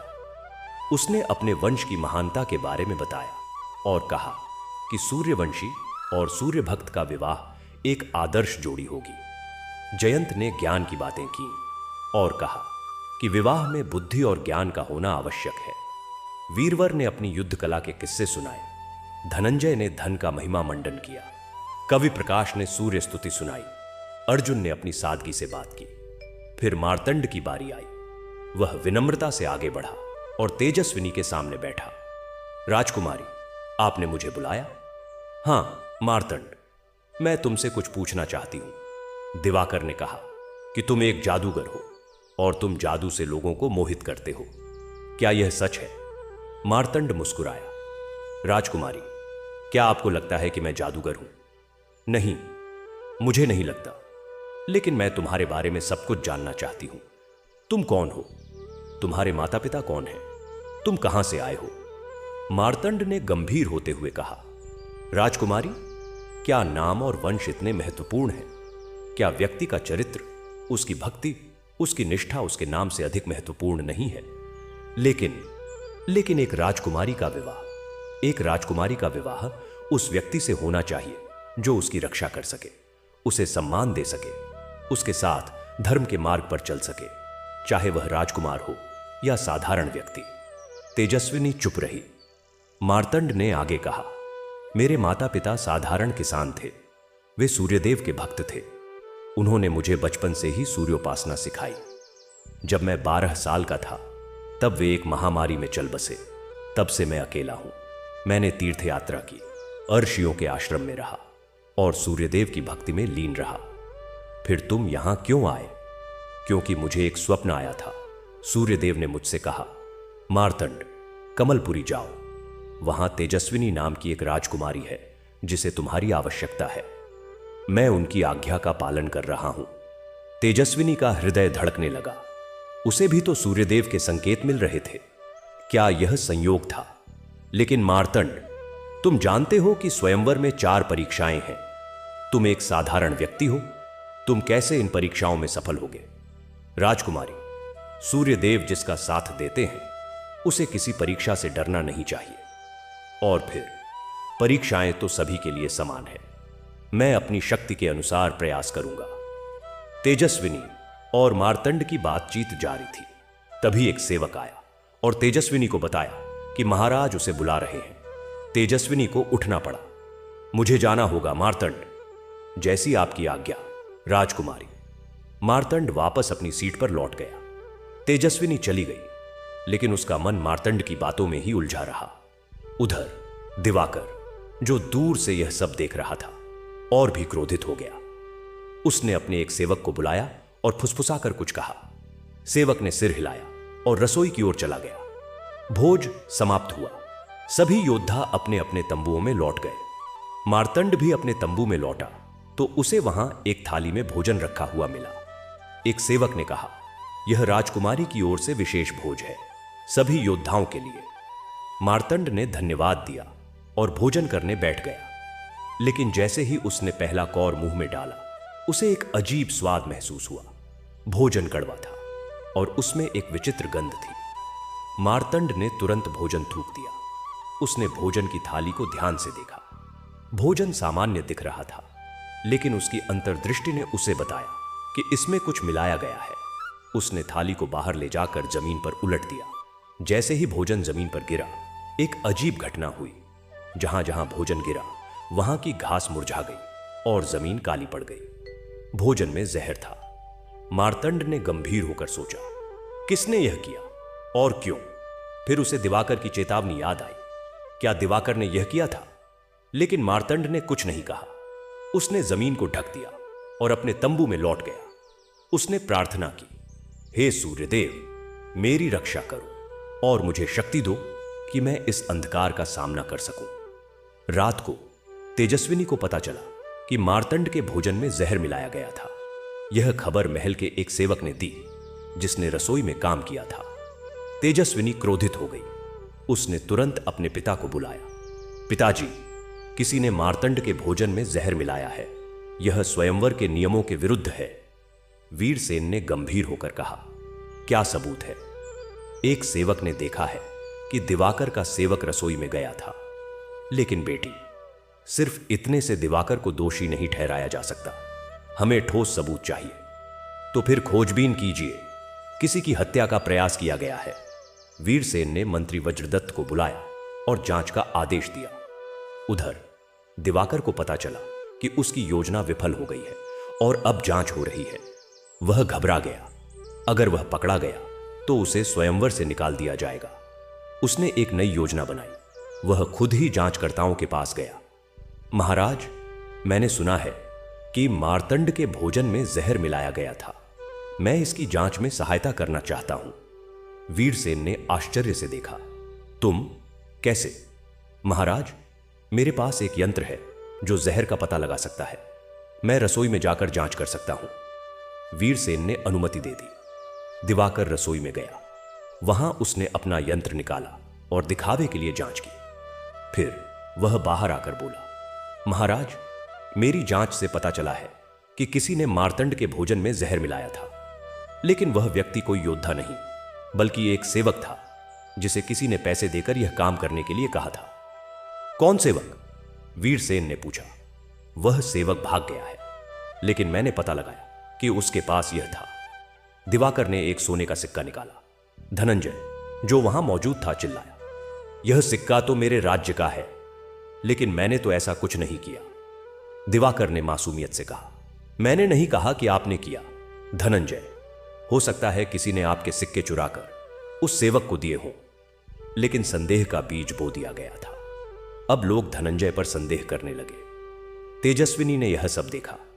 उसे पता था कि दिवाकर झूठ बोल रहा है, लेकिन सबूत के अभाव में वह कुछ नहीं कर सकती थी। रात को तेजस्विनी ने सूर्य मंदिर में विशेष प्रार्थना की। हे सूर्यदेव, मुझे दिखाओ कि सत्य क्या है। मुझे बुद्धि दो कि मैं इस षड्यंत्र को समझ सकूं। उसकी प्रार्थना के बाद उसे एक स्वप्न आया। स्वप्न में सूर्यदेव प्रकट हुए और कहा, तेजस्विनी, तुम्हारी परीक्षा कठिन है। तुम्हें स्वयं देखना होगा, समझना होगा। अंधकार छल करता है, प्रकाश सत्य है। तुम प्रकाश हो, तुम अंधकार से नहीं डरने। स्वप्न टूट गया। तेजस्विनी ने आंखें खोली। उसे एक योजना सूझी। अगले दिन सुबह सूर्योपासना से पहले तेजस्विनी ने सभी योद्धाओं को एक सभा में बुलाया। मैं एक घोषणा करना चाहती हूं, तेजस्विनी ने कहा। कल रात जो घटना हुई वह स्वयंवर के नियमों के विरुद्ध है, इसलिए मैं एक नया नियम बना रही हूं। अब से सभी योद्धाओं का भोजन एक साथ एक ही स्थान पर परोसा जाएगा और सभी एक साथ बैठकर खाएंगे। इससे किसी के साथ भेदभाव नहीं होगा और सभी की सुरक्षा सुनिश्चित होगी। सभी योद्धाओं ने सहमति दी। दिवाकर के चेहरे पर नाराजगी थी, लेकिन उसने भी हां कह दी। तेजस्विनी ने आगे कहा, और एक बात, स्वयंवर की पहली परीक्षा, शारीरिक बल और युद्ध कौशल की परीक्षा, अगले सप्ताह शुरू होगी। तैयार रहिए। यह सुनकर सभी योद्धा उत्साहित हो गए। पहली परीक्षा का समय नजदीक आ रहा था। सभा के बाद तेजस्विनी ने मार्तंड को अलग से बुलाया। मार्तंड, मैं तुम्हारी सुरक्षा के बारे में चिंतित हूं। कल तो तुम बच गए, लेकिन कल क्या होगा? राजकुमारी, आप चिंता न करें। सूर्यदेव मेरी रक्षा करेंगे, लेकिन मैं चाहती हूं कि तुम कुछ सावधानी बरतो। तुम्हें पता है कि पहली परीक्षा युद्ध कौशल की है। तुम एक साधारण व्यक्ति हो, तुम कैसे युद्ध करोगे? मार्तंड ने मुस्कुराते हुए कहा, राजकुमारी, युद्ध केवल शारीरिक नहीं होता, युद्ध मन का भी होता है, और मैं अपने मन से युद्ध करना जानता हूं। लेकिन यह तो शारीरिक परीक्षा है। तुम्हें तलवार, धनुष, भाला चलाना आना चाहिए। मैं जानता हूं, मैंने भी प्रशिक्षण लिया है। हां, मैं राजकुमारों जैसा विशेष प्रशिक्षण नहीं ले पाया, लेकिन मैंने ऋषियों के आश्रम में युद्ध कला सीखी है। वह युद्ध कला बाहरी नहीं, आंतरिक है। तेजस्विनी ने सिर हिलाया। उसे विश्वास नहीं हुआ कि मार्तंड युद्ध में सफल हो पाएगा। लेकिन उसने कुछ नहीं कहा। उधर दिवाकर ने पहली परीक्षा की तैयारी शुरू कर दी। उसने अपने सेवकों से कहा, मुझे पहली परीक्षा जीतनी है और मुझे मार्तंड को हराना है। मैं उसे युद्ध में घायल कर दूंगा ताकि वह आगे की परीक्षाओं में भाग न ले सके। लेकिन स्वामी, युद्ध में घायल करना नियमों के विरुद्ध है। मैं एक दुर्घटना करूंगा। लोग सोचेंगे कि यह एक दुर्घटना थी। दिवाकर ने एक विशेष अस्त्र तैयार किया, एक भाला जिसकी नोक पर जहर लगा हुआ था। अगर यह भाला किसी को लग जाए तो वह व्यक्ति तुरंत मर जाएगा। लेकिन दिवाकर नहीं जानता था कि उसकी हर चाल पर नजर रखी जा रही है। तेजस्विनी ने अपने विश्वस्त सेवकों को हर योद्धा पर नजर रखने को कहा था, खासकर दिवाकर और मार्तंड पर। और सूर्यदेव भी सब देख रहे थे। प्रकाश और अंधकार का यह युद्ध अब और तेज होने वाला था। पहली परीक्षा न केवल युद्ध कौशल की परीक्षा होगी, बल्कि चरित्र और नियत की भी परीक्षा होगी। तेजस्विनी जानती थी कि आने वाले दिन कठिन होंगे, लेकिन वह डरी नहीं। वह सूर्य की किरण थी और किरण कभी अंधकार से नहीं डरती। रात हो गई। कल से पहली परीक्षा की तैयारियां शुरू हो जाएंगी और तेजस्विनी को निर्णय करना होगा कि वह किस पर विश्वास करे और किससे सावधान रहे। यह युद्ध अब केवल स्वयंवर तक सीमित नहीं रहा था। यह अब सत्य और असत्य, प्रकाश और अंधकार का युद्ध बन गया था। 5वें दिन से ही कमलपुरी में एक नई चहल पहली शुरू हो गई। पहली परीक्षा, शारीरिक बल और युद्ध कौशल की परीक्षा की तैयारियां जोर शोर से चल रही थीं। शहर के बाहर एक विशाल मैदान को परीक्षा स्थल के रूप में चुना गया था, जिसके चारों ओर दर्शकों के बैठने के लिए मंच बनाए जा रहे थे। तेजस्विनी आज सुबह अपने कक्ष में बैठी योद्धाओं की सूची देख रही थी। 47 योद्धाओं में से उसे लगभग 10 ही ऐसे लग रहे थे जो वास्तव में योग्य थे। बाकी या तो अहंकारी थे या केवल दिखावे के लिए आए थे। मैया शांति अंदर आई। बेटी, महाराज ने बुलाया है, परीक्षा के नियम तय करने हैं। ठीक है मैया, मैं अभी आती हूं। महल के दरबार कक्ष में वीरसेन, अर्षयादित्य, मंत्री वज्रदत्त और सेनापति सिंहबाहु बैठे थे। तेजस्विनी आकर बैठ गई। सेनापति सिंहबाहु ने कहा, महाराज, पहली परीक्षा के लिए हमने 3 चरण रखे हैं। पहला धनुर्विद्या, दूसरा तलवार युद्ध, तीसरा मल्ल युद्ध। हर चरण में विजेता को अंक मिलेंगे और कुल अंकों के आधार पर शीर्ष 10 योद्धा अगली परीक्षा के लिए चुने जाएंगे। ऋषिआदित्य ने सिर हिलाया। लेकिन हमें यह सुनिश्चित करना होगा कि कोई अनुचित लाभ न ले। कल की जहर की घटना के बाद हमें अतिरिक्त सावधानी बरतनी होगी। वीरसेन ने तेजस्विनी की ओर देखा। तेजस्विनी, तुम्हारा क्या विचार है? तेजस्विनी ने कहा, पिताजी, मैं चाहती हूं कि परीक्षा में निष्पक्षता बनी रहे। इसलिए मेरा सुझाव है कि हर योद्धा के हथियारों की जांच की जाए और सभी को एक जैसे हथियार दिए जाए। इससे किसी के पास विशेष हथियार का लाभ नहीं होगा। यह अच्छा विचार है, सेनापति सिंहबाहु ने कहा। हम सभी योद्धाओं को एक जैसे धनुष, तलवार और अन्य अस्त्र देंगे। और एक बात, तेजस्विनी ने आगे कहा, मैं चाहती हूं कि परीक्षा के दौरान मैं स्वयं उपस्थित रहूं। मैं दूर से नहीं, बल्कि नजदीक से देखना चाहती हूं कि कौन कैसा युद्ध करता है। वीरसेन ने सहमति दी। योजना बन गई। परीक्षा 3 दिन तक चलेगी और चौथे दिन परिणाम घोषित किए जाएंगे। दूसरे दिन सुबह परीक्षा स्थल पर भारी भीड़ जमा थी। न केवल कमलपुरी, बल्कि आसपास के गांवों से भी लोग आए थे यह दृश्य देखने के लिए। मंचों पर राज परिवार, अधिकारी और विशेष अतिथि बैठे थे। तेजस्विनी सबसे आगे के मंच पर बैठी थी। उसकी आंखें योद्धाओं को ढूंढ रही थीं। सभी योद्धा एक ओर खड़े थे। हर एक ने सादे सफेद वस्त्र पहने हुए थे ताकि कोई विशेष पहचान न हो। उनके हाथों में समान धनुष और तीर थे। सेनापति सिंहबाहु ने घोषणा की, पहली परीक्षा का पहला चरण धनुर्विद्या। हर योद्धा को 10 तीर चलाने हैं।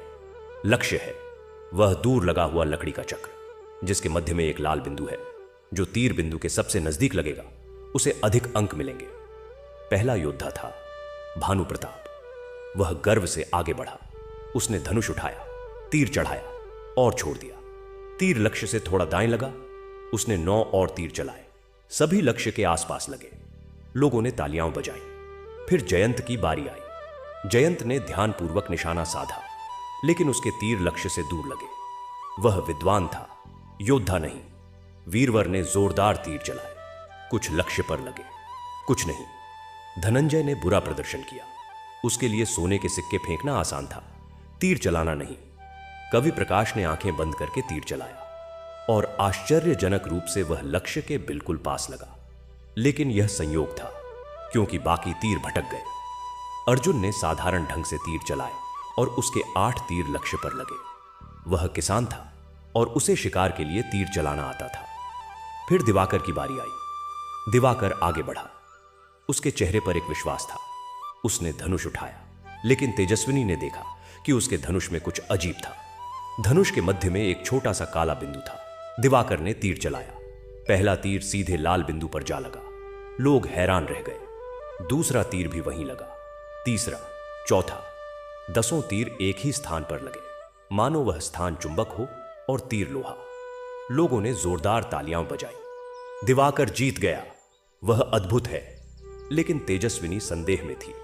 कोई इतना परफेक्ट नहीं हो सकता, खासकर जब सभी को एक जैसे धनुष दिए गए थे। उसने सेनापति सिंहबाहु से कहा, उसके धनुष की जांच करवाइए। सेनापति ने एक सैनिक को भेजा। सैनिक ने दिवाकर का धनुष ले लिया और जांच की। धनुष के मध्य में काले बिंदु के नीचे एक छोटा सा चुंबक लगा हुआ था और तीरों की नोक में लोहा था। इसीलिए सभी तीर एक ही स्थान पर लग रहे थे। धोखाधड़ी पकड़ी गई। सेनापति सिंहबाहु ने क्रोधित स्वर में कहा, दिवाकर, तुमने धोखा किया है। तुम्हें इस परीक्षा से अयोग्य घोषित किया जाता है। दिवाकर ने मासूमियत से कहा, सेनापति, मुझे नहीं पता यह चुंबक कैसे लग गया। कोई और लगा गया होगा। मैं निर्दोष हूं। लेकिन किसी ने उसकी बात नहीं मानी। दिवाकर को धनुर्विद्या के चरण से अयोग्य घोषित कर दिया गया। हालांकि उसे बाकी चरणों में भाग लेने की अनुमति दी गई। दिवाकर के चेहरे पर क्रोध था, लेकिन उसने कुछ नहीं कहा। उसने मार्तंड की ओर देखा, जो अभी तक नहीं आया था। मार्तंड सबसे अंत में था। एक के बाद एक सभी योद्धाओं ने तीर चलाए। अंत में मार्तंड की बारी आई। मार्तंड शांत चित्त से आगे बढ़ा। उसने धनुष उठाया, तीर चढ़ाया और बिना ज्यादा देर किए छोड़ दिया। तीर लक्ष्य के बिल्कुल मध्य में जा लगा। लोगों ने तालियां बजाई। मार्तंड ने दूसरा तीर चलाया, वह भी मध्य में। तीसरा, चौथा। 10 तीर एक के ऊपर एक ही स्थान पर लगे। लेकिन इस बार कोई चुंबक नहीं था। यह मार्तंड का कौशल था। लोग हैरान थे। यह साधारण युवक इतना निपुण कैसे हो सकता है? तेजस्विनी की आंखों में चमक आ गई। उसे लगा कि मार्तंड सच में विशेष है। धनुर्विद्या का चरण समाप्त हुआ। मार्तंड को सर्वोच्च अंक मिले। उसके बाद अर्जुन और भानु प्रताप का स्थान था। दोपहर के भोजन के समय तेजस्विनी ने मार्तंड को बुलाया। मार्तंड, तुमने अद्भुत प्रदर्शन किया। तुम्हें धनुर्विद्या कहां से आती है? मार्तंड ने मुस्कुराते हुए कहा, राजकुमारी, जब मैं अर्षियों के आश्रम में था तो मैंने धनुर्विद्या सीखी। लेकिन मेरे गुरु ने मुझे सिखाया कि धनुर्विद्या केवल हाथों का कौशल नहीं, बल्कि मन और आत्मा का समन्वय है।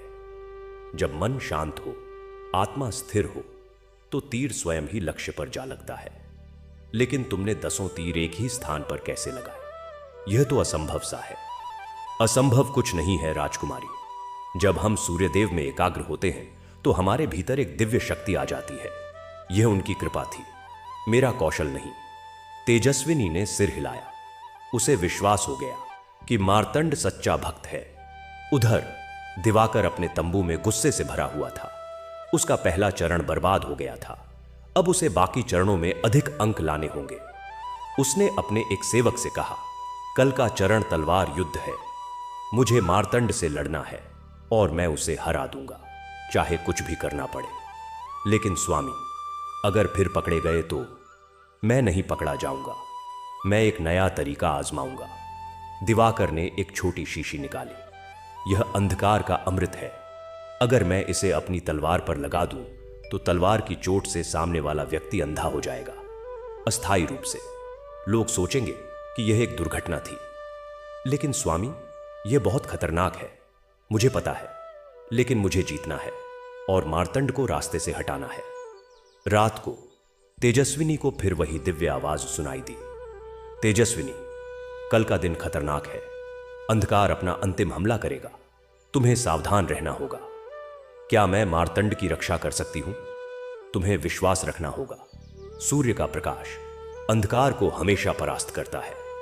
तेजस्विनी ने प्रार्थना की और सो गई, लेकिन उसकी नींद में भी चिंता थी। दूसरे दिन तलवार युद्ध का चरण शुरू हुआ। यह चरण और भी रोमांचक था, क्योंकि इसमें दो योद्धाओं के बीच सीधा युद्ध होना था। सेनापति सिंहबाहु ने नियम बताए। हर योद्धा को 3 योद्धाओं के साथ युद्ध करना होगा। विजेता को अंक मिलेंगे। युद्ध में घायल करने की अनुमति नहीं है। जो घायल करेगा उसे अयोग्य घोषित किया जाएगा। योद्धाओं का जोड़ा तय किया गया। पहला युद्ध था भानु प्रताप और वीरवर के बीच। भानु प्रताप ने अपनी तलवार से वीरवर पर हमला किया। वीरवर मजबूत था, लेकिन भानु प्रताप कुशल था। कुछ ही मिनटों में भानु प्रताप ने वीरवर की तलवार छीन ली और विजयी घोषित हुआ।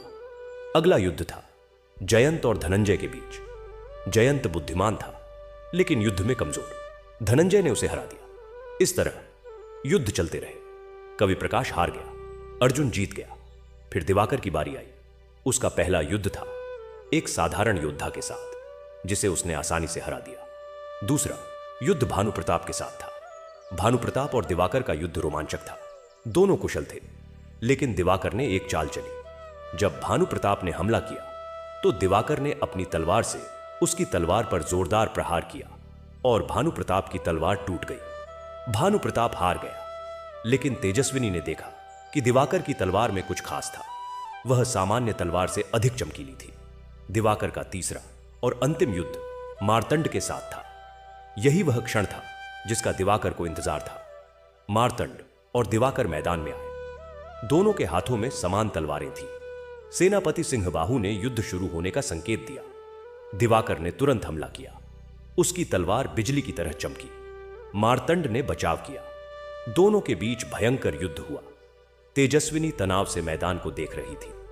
उसे डर था कि दिवाकर कुछ गलत करेगा। युद्ध के 10 मिनट बीत गए। दोनों योद्धा थक गए थे। तभी दिवाकर ने एक चाल चली। उसने अपनी तलवार से मार्तंड की तलवार पर जोरदार प्रहार किया और मार्तंड की तलवार हाथ से छूट गई। मार्तंड निहत्था था। दिवाकर ने उस पर हमला किया। मार्तंड ने बचाव किया, लेकिन दिवाकर की तलवार उसके कंधे के पास से गुजरी। तेजस्विनी चिल्लाई, रुको, युद्ध समाप्त हो गया है। मार्तंड निहत्था है।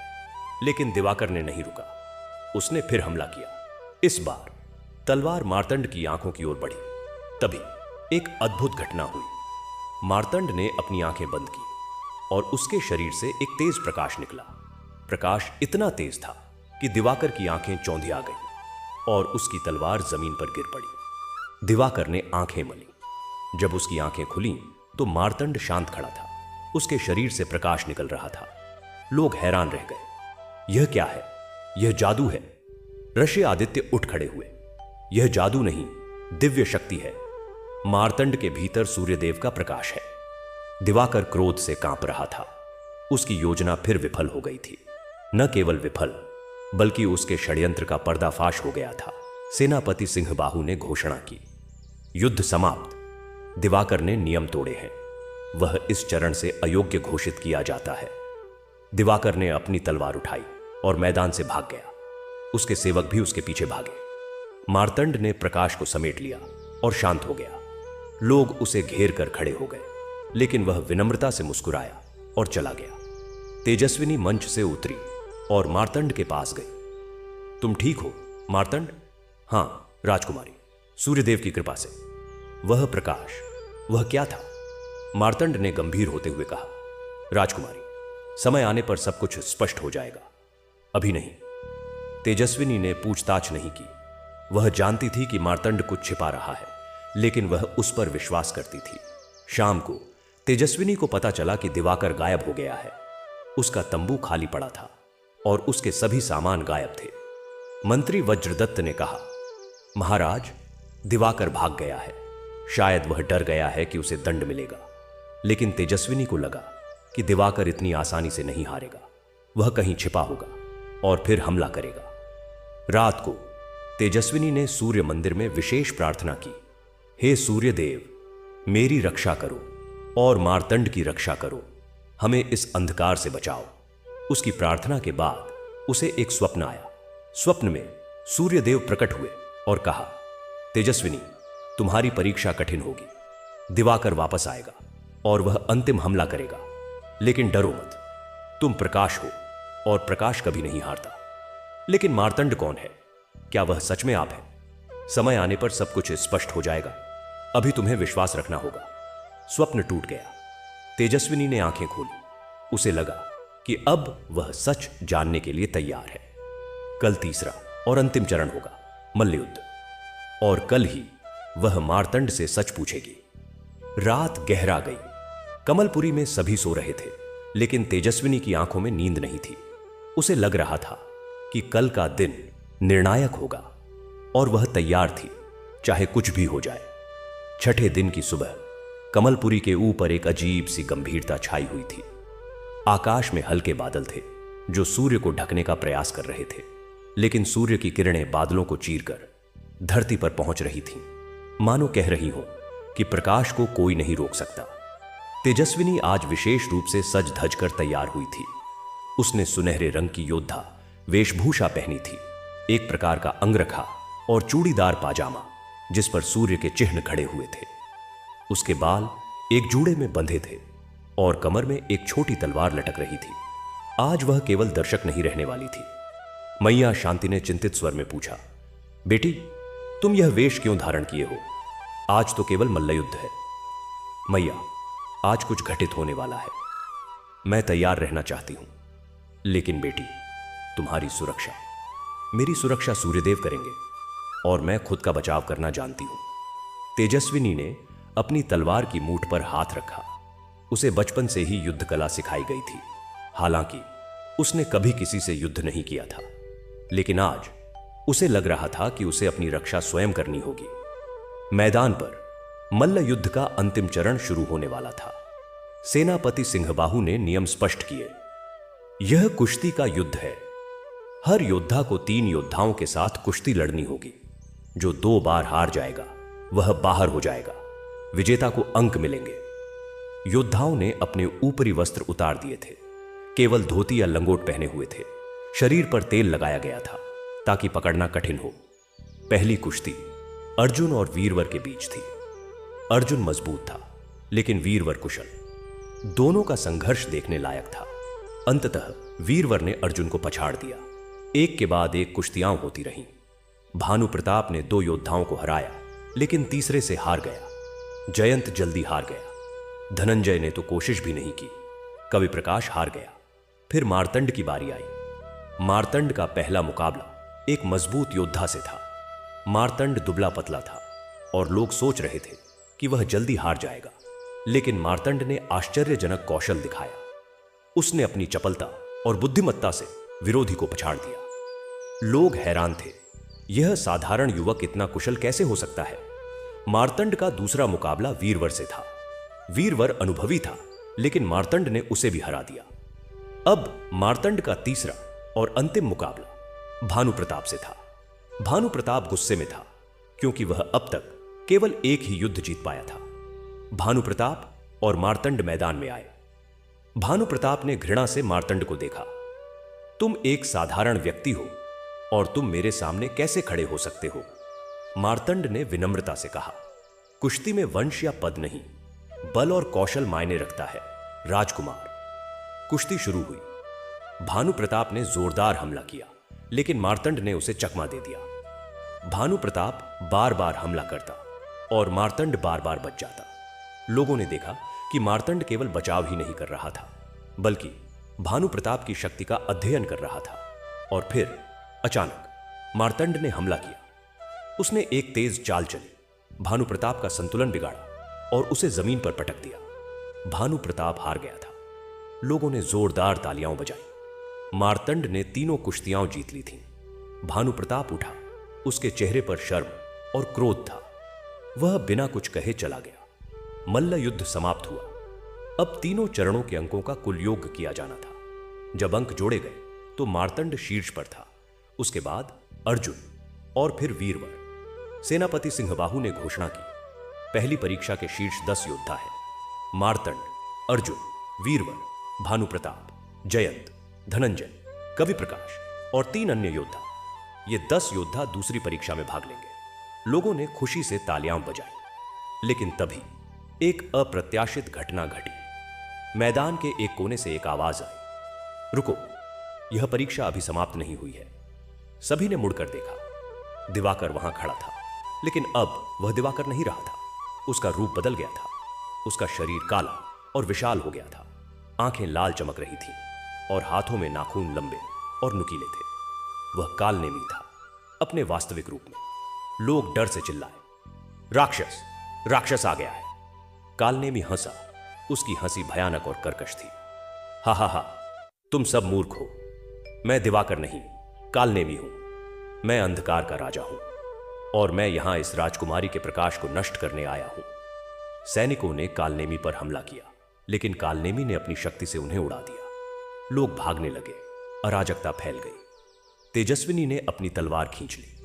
वह मंच से कूदकर नीचे आई और कालनेमी के सामने जा खड़ी हुई। रुको, कालनेमी, तुम मेरे राज्य में क्या कर रहे हो? कालनेमी ने तेजस्विनी को घृणा से देखा।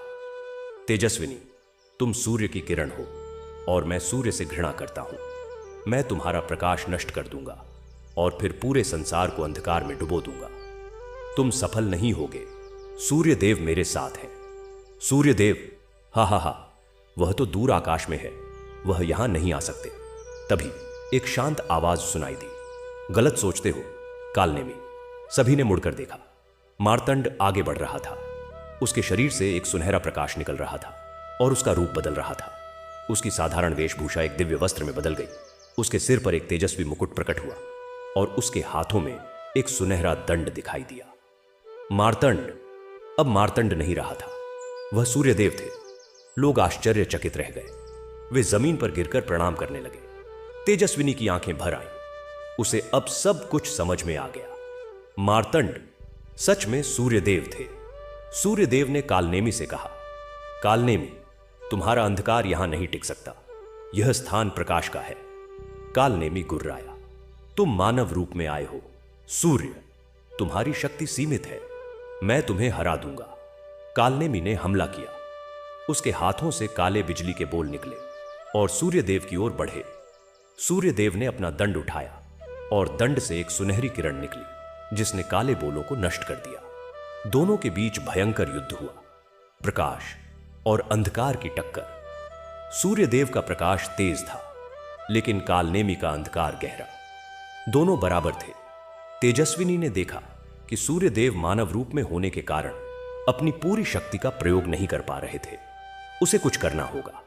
उसने सोचा, सूर्यदेव ने कहा था कि वह स्वयं प्रकाश है, क्या वह उनकी मदद कर सकती है? तेजस्विनी ने अपनी तलवार उठाई और कालनेमी पर हमला किया। तेजस्विनी, नहीं, सूर्यदेव ने चेतावनी दी, लेकिन तब तक देर हो चुकी थी। कालनेमी ने तेजस्विनी पर हमला किया। उसके नाखून तेजस्विनी के कंधे पर लगे और वह जमीन पर गिर पड़ी। तेजस्विनी, सूर्यदेव चिल्लाए। कालनेमी हंसा, अब तुम्हारी प्रिय राजकुमारी मर जाएगी और तुम कुछ नहीं कर सकते। लेकिन तभी एक और अद्भुत घटना हुई। तेजस्विनी के घाव से खून नहीं, प्रकाश निकलने लगा। सुनहरा प्रकाश जो उसके पूरे शरीर में फैल गया। तेजस्विनी उठ खड़ी हुई। उसके शरीर से इतना तेज प्रकाश निकल रहा था कि लोगों की आंखें चौंधिया गईं। उसकी आंखें सुनहरी हो गई थीं और उसके बाल सूर्य की किरणों की तरह चमक रहे थे। कालनेमी ने डर से कदम पीछे खींचे। यह क्या है? तेजस्विनी ने कहा, मैं केवल एक राजकुमारी नहीं हूं, कालनेमी। मैं सूर्यदेव की किरण हूं जिसे उन्होंने मानव रूप दिया है। मैं स्वयं प्रकाश हूं। अब सूर्यदेव और तेजस्विनी दोनों प्रकाश बन गए थे। दोनों ने मिलकर कालनेमी पर हमला किया। प्रकाश इतना तेज था कि कालनेमी का अंधकार पिघलने लगा। कालनेमी चिल्लाया, नहीं, यह असंभव है। मैं अंधकार का राजा हूं, मैं नहीं हार सकता। लेकिन प्रकाश ने अंधकार को नष्ट कर दिया। कालनेमी का शरीर धुआं बनकर उड़ने लगा और अंततः वह पूरी तरह विलीन हो गया। युद्ध समाप्त हो गया। प्रकाश धीरे धीरे कम होने लगा। सूर्यदेव और तेजस्विनी फिर से अपने मानव रूप में आ गए। लोग आश्चर्य और भय से देख रहे थे। आर्षि आदित्य आगे बढ़े और प्रणाम किया। सूर्यदेव, आपने हमारी रक्षा की, हम आपके अत्यंत कृतज्ञ हैं। सूर्यदेव ने कहा, उठो ऋषिवर, मैं तेजस्विनी से मिलने मानव रूप में आया था। वह मेरी किरण है जिसे मैंने धरती पर भेजा था ताकि वह मानवता को प्रकाश का पाठ सिखा सके। तेजस्विनी ने पूछा, लेकिन मैं तो एक साधारण मानव हूं, मेरे माता पिता। सूर्यदेव मुस्कुराए। तेजस्विनी, रानी प्रभावती तुम्हें जन्म देते हुए चली गई क्योंकि तुम्हारे प्रकाश को धारण करना किसी मानव शरीर के लिए कठिन था। राजा वीरसेन ने तुम्हें पाला, लेकिन तुम मेरी पुत्री हो। तेजस्विनी की आंखों से आंसू बहने लगे। अब उसे सब कुछ समझ में आ गया था, उसका जन्म, उसकी भक्ति, सब कुछ। सूर्यदेव ने आगे कहा, लेकिन अब तुम्हें एक निर्णय लेना है तेजस्विनी। तुम मानव रूप में रह सकती हो और एक मानव से विवाह कर सकती हो, या तुम मेरे साथ सूर्यलोक चली सकती हो और एक देवी बन सकती हो। तेजस्विनी ने सोचा। उसने चारों ओर देखा, अपने पिता वीरसेन, मैया शांति, अपने राज्य के लोग और वे योद्धा जो अभी भी वहां खड़े थे। उसने कहा, मैं मानव रहना चाहती हूं। मैं इस धरती पर रहकर लोगों को प्रकाश का पाठ सिखाना चाहती हूं। सूर्यदेव मुस्कुराए। यही मैं चाहता था। तुम्हारा हृदय शुद्ध है और तुम सच्ची सेवा करना चाहती हो, लेकिन स्वयंवर का क्या? तुम्हें एक पति चुनना है।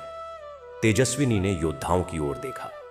भानु प्रताप अहंकारी था, जयंत केवल ज्ञानी था, वीरवर केवल योद्धा था, धनंजय लोभी था, कवि प्रकाश भक्त था लेकिन योद्धा नहीं, अर्जुन साधारण था लेकिन ईमानदार।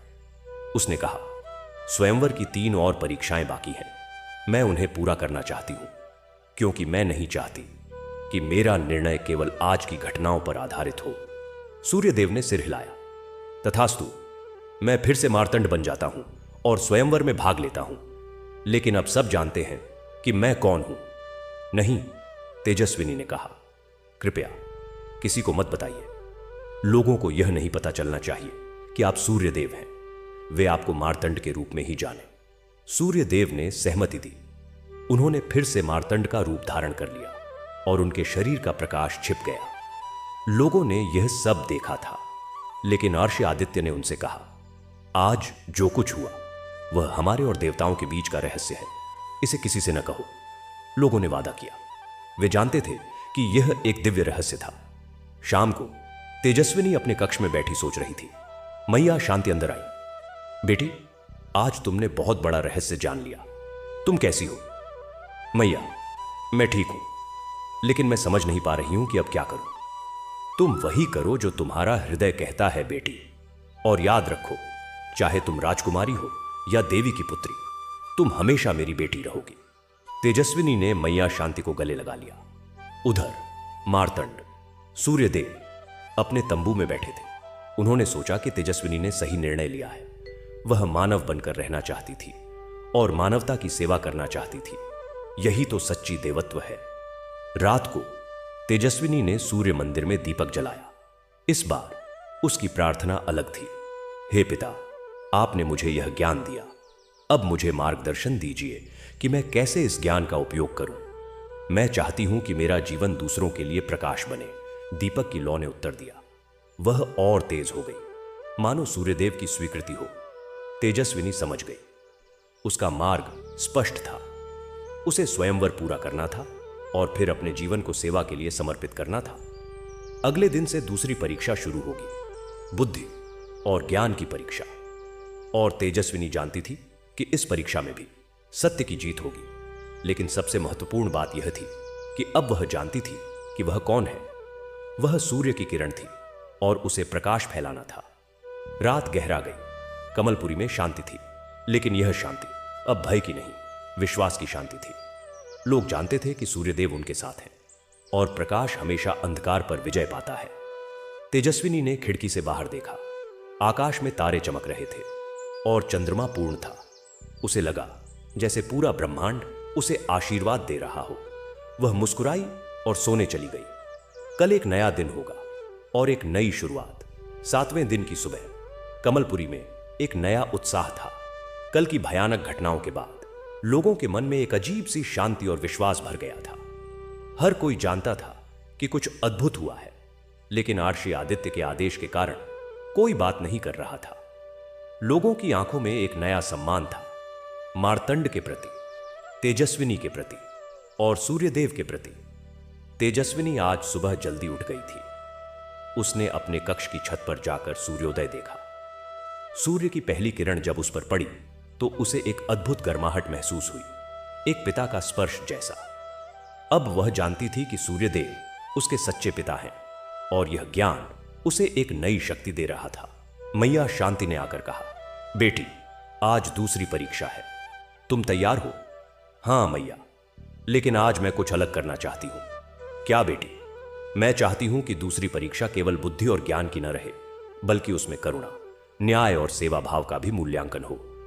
मैया शांति मुस्कुराई। तुम सही कह रही हो बेटी। एक अच्छा पति केवल बुद्धिमान ही नहीं, दयालु और न्यायप्रिय भी होना चाहिए। तेजस्विनी अपने पिता वीरसेन के पास गई और अपना विचार रखा। वीरसेन ने आर्षादित्य और मंत्री वज्रदत्त से सलाह की और सभी ने सहमति दी। दूसरी परीक्षा के लिए महल के विशाल पुस्तकालय को सजाया गया था। पुस्तकालय में हजारों पुस्तकें थीं। वेद, उपनिषद, दर्शन, इतिहास, काव्य, विज्ञान, आयुर्वेद, ज्योतिष, सब कुछ। 10 योद्धा जो पहली परीक्षा में सफल हुए थे वे पुस्तकालय में एकत्र हुए। मार्तंड भी वहां थे, लेकिन अब सब जानते थे कि वह कोई साधारण व्यक्ति नहीं है। फिर भी सबने उनके साथ सामान्य व्यवहार किया, जैसा आर्षादित्य ने कहा था। तेजस्विनी पुस्तकालय के मध्य में एक आसन पर बैठी थी। उसने सभी योद्धाओं को देखा और कहा, आज की परीक्षा 3 चरणों में होगी। पहला चरण ज्ञान की परीक्षा, दूसरा चरण न्याय की परीक्षा, तीसरा चरण करुणा की परीक्षा। भानु प्रताप ने पूछा, राजकुमारी, यह अजीब प्रश्न है। स्वयंवर में तो केवल बुद्धि और ज्ञान की परीक्षा होती है। तेजस्विनी ने कहा, भानु प्रताप, एक राजा केवल बुद्धिमान होने से राज्य नहीं चला सकता। उसे न्यायप्रिय और दयालु भी होना चाहिए। और चूंकि मेरे पति भविष्य में इस राज्य के राजा बनेंगे, इसीलिए ये गुण आवश्यक है। सभी ने सहमति दी।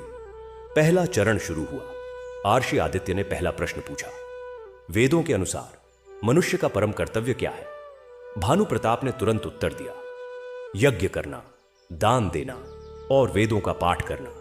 जयंत ने कहा, ज्ञान प्राप्त करना और उस ज्ञान को दूसरों तक पहुंचाना। वीरवर ने कहा, धर्म की रक्षा करना और अधर्म का नाश करना। धनंजय ने कहा, धन कमाना और उसका सदुपयोग करना। कवि प्रकाश ने कहा, सत्य की खोज करना और उसे काव्य के माध्यम से व्यक्त करना। अर्जुन ने कहा, कठिन परिश्रम करना और अपने परिवार की देखभाल करना। अंत में मार्तंड ने कहा, सभी प्राणियों के साथ दया और करुणा का व्यवहार करना और ईश्वर की भक्ति में लीन रहना। आदित्य ने सिर हिलाया।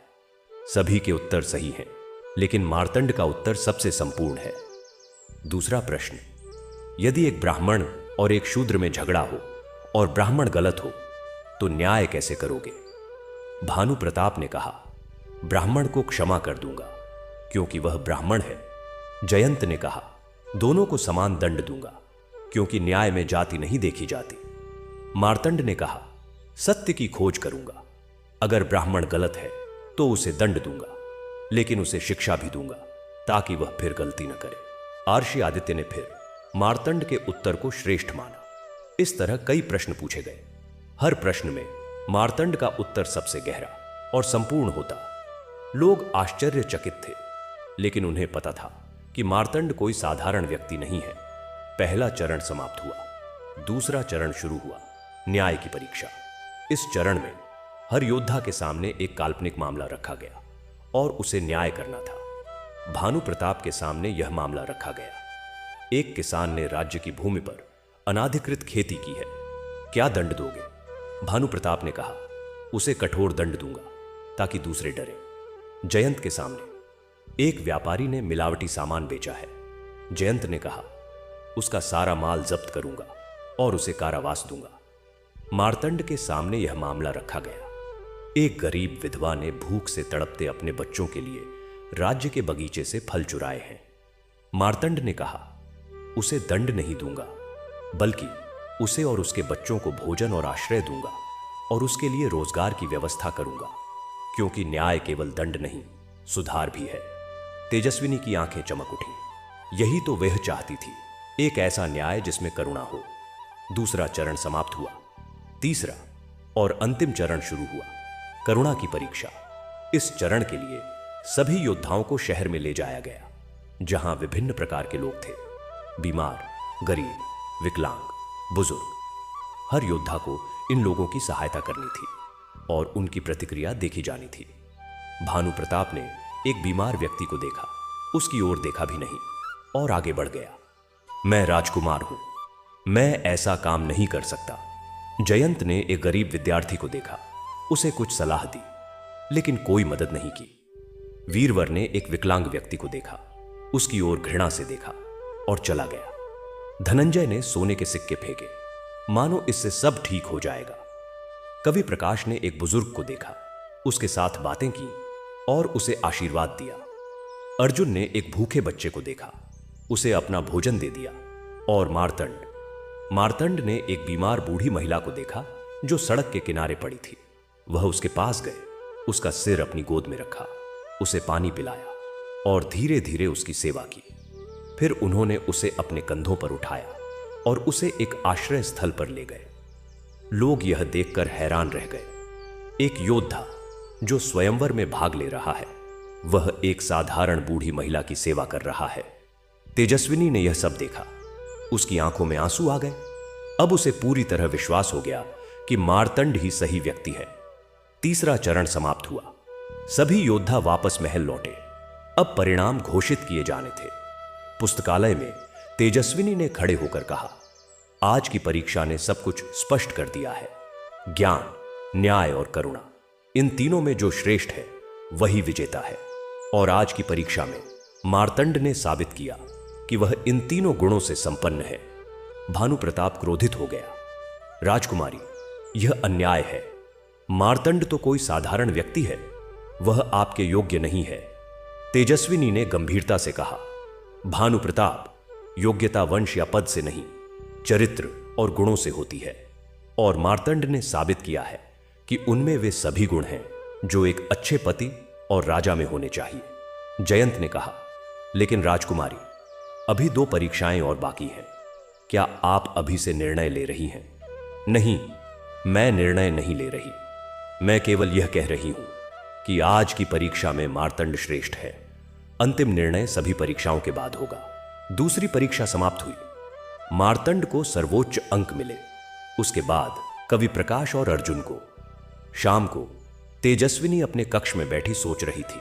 मैया शांति अंदर आई। बेटी, आज तुमने अच्छा किया, तुमने सचमुच की परीक्षा ली। मैया, अब मैं जानती हूं कि मार्तंड ही सही है, लेकिन मुझे डर है। क्यों बेटी? क्योंकि वह सूर्यदेव है और मैं एक मानव। क्या ऐसा विवाह संभव है?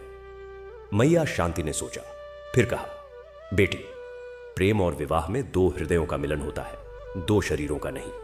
अगर तुम्हारा हृदय उनसे जुड़ता है और उनका हृदय तुमसे, तो फिर कुछ भी असंभव नहीं। तेजस्विनी ने सिर हिलाया।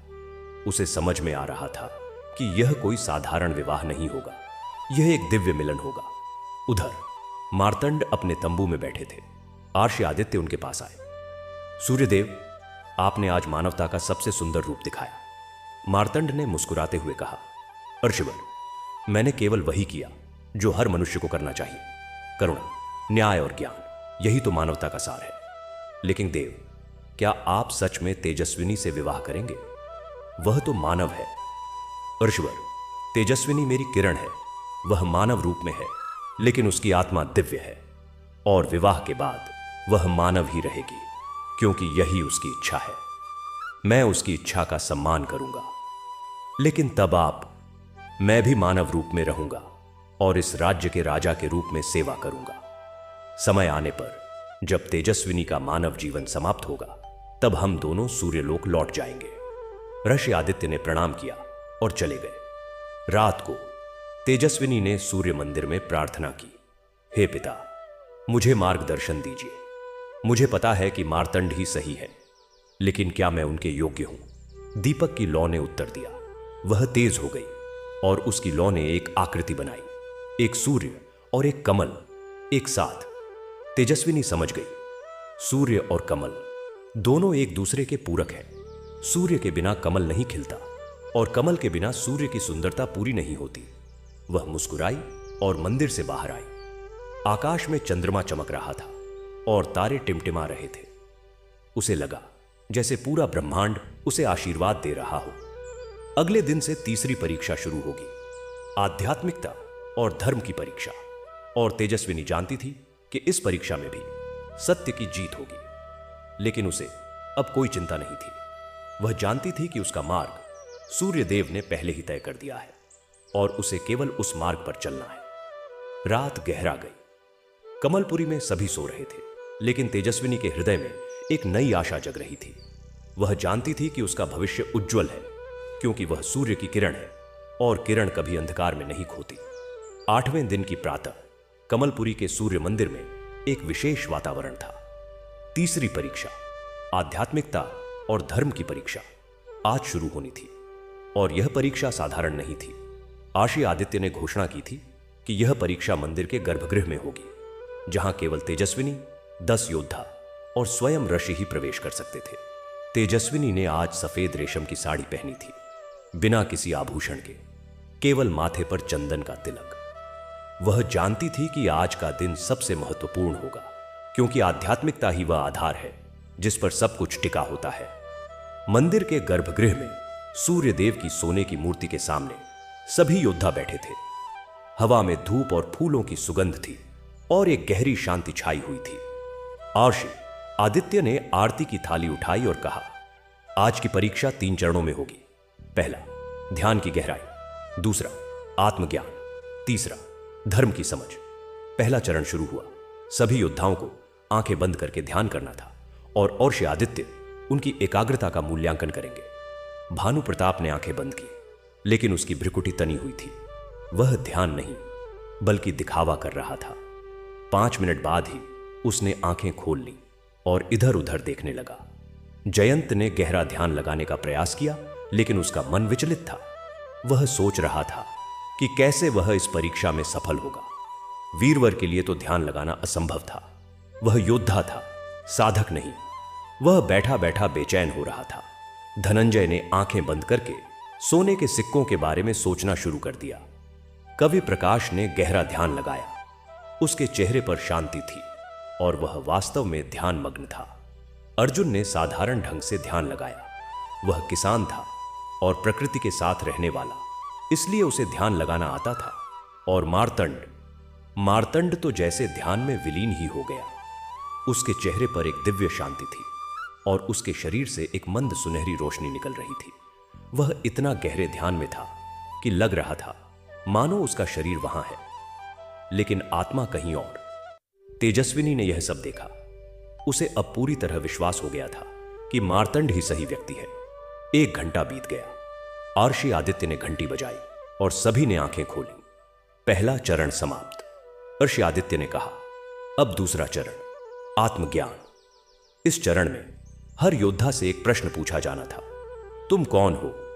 भानु प्रताप ने उत्तर दिया, मैं सूर्यवंशी राजकुमार भानु प्रताप हूं, सूर्यपुर का उत्तराधिकारी। जयंत ने कहा, मैं एक ज्ञानी हूं, चंद्रवंशी, और मैं ज्ञान के प्रसार के लिए समर्पित हूं। वीरवर ने कहा, मैं एक योद्धा हूं और मेरा कर्तव्य धर्म की रक्षा करना है। धनंजय ने कहा, मैं एक धनवान व्यापारी हूं और मेरा उद्देश्य और अधिक धन कमाना है। कवि प्रकाश ने कहा, मैं एक कवि हूं और मेरा जीवन सत्य और सौंदर्य की खोज है। अर्जुन ने कहा, मैं एक साधारण किसान हूं और मेरा कर्तव्य अपने परिवार और समाज की सेवा करना है।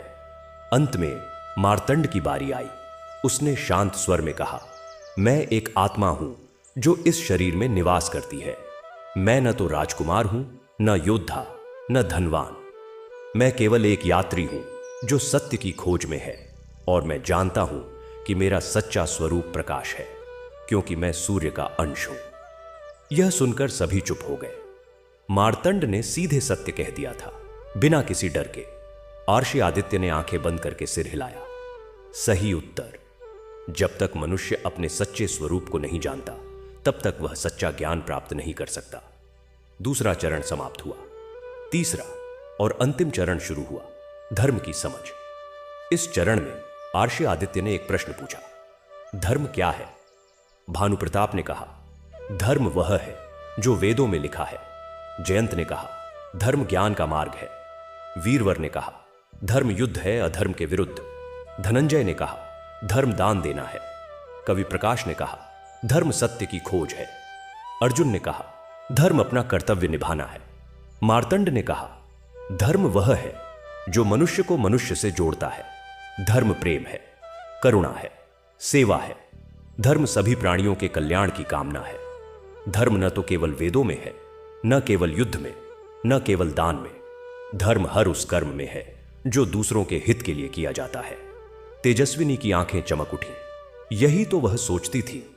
धर्म केवल कर्मकांड नहीं, हृदय की शुद्धता है। और्षि आदित्य ने घोषणा की, तीसरी परीक्षा समाप्त। मार्तंड ने तीनों चरणों में श्रेष्ठता प्राप्त की है। भानु प्रताप उठ खड़ा हुआ। यह अन्याय है। मार्तंड तो कोई साधारण व्यक्ति है, वह राजकुमारी के योग्य नहीं। जयंत ने कहा, भानु प्रताप, तुम गलत हो। मार्तंड ने साबित किया है कि योग्यता वंश से नहीं, गुणों से आती है। वीरवर ने कहा, मैं मार्तंड की शक्ति देख चुका हूं, वह कोई साधारण व्यक्ति नहीं है। धनंजय ने कहा, मैं तो केवल दिखावे के लिए आया था, मैं अपना नाम वापस लेता हूं। कवि प्रकाश ने कहा, मैं भी अपना नाम वापस लेता हूं, मार्तंड ही सही व्यक्ति है। अर्जुन ने कहा, मैं भी हट जाता हूं, मैं एक साधारण किसान हूं, राजकुमारी के योग्य नहीं। एक एक करके सभी योद्धाओं ने अपना नाम वापस ले लिया, केवल मार्तंड छोड़कर। तेजस्विनी खड़ी हुई। उसने सभी योद्धाओं को देखा और कहा, मैं तुम सबका आभारी हूं कि तुमने मेरे स्वयंवर में भाग लिया, और मैं तुम सबका सम्मान करती हूं। लेकिन मेरा निर्णय स्पष्ट है, मैं मार्तंड को अपना पति चुनती हूं। सभी ने सहमति में सिर हिलाया। भानु प्रताप ने भी, हालांकि उसके चेहरे पर निराशा थी, लेकिन उसने भी सिर हिला दिया। और्षि आदित्य ने कहा, तो फिर चौथी और अंतिम परीक्षा, राजकुमारी द्वारा निर्धारित गुप्त परीक्षा अब आवश्यक नहीं है। स्वयंवर का निर्णय हो गया है। लेकिन तभी मार्तंड बोला, रुकिए अर्षिवर, मैं चौथी परीक्षा देना चाहता हूं। सभी हैरान रह गए। तेजस्विनी ने पूछा, क्यों? मार्तंड, तुम तो पहले ही तीनों परीक्षाओं में सफल हो चुके हो। क्योंकि मैं चाहता हूं कि सब जाने कि मैं तुम्हारे योग्य हूं, और क्योंकि तुमने चौथी परीक्षा रखी थी तो मैं उसे भी दूंगा।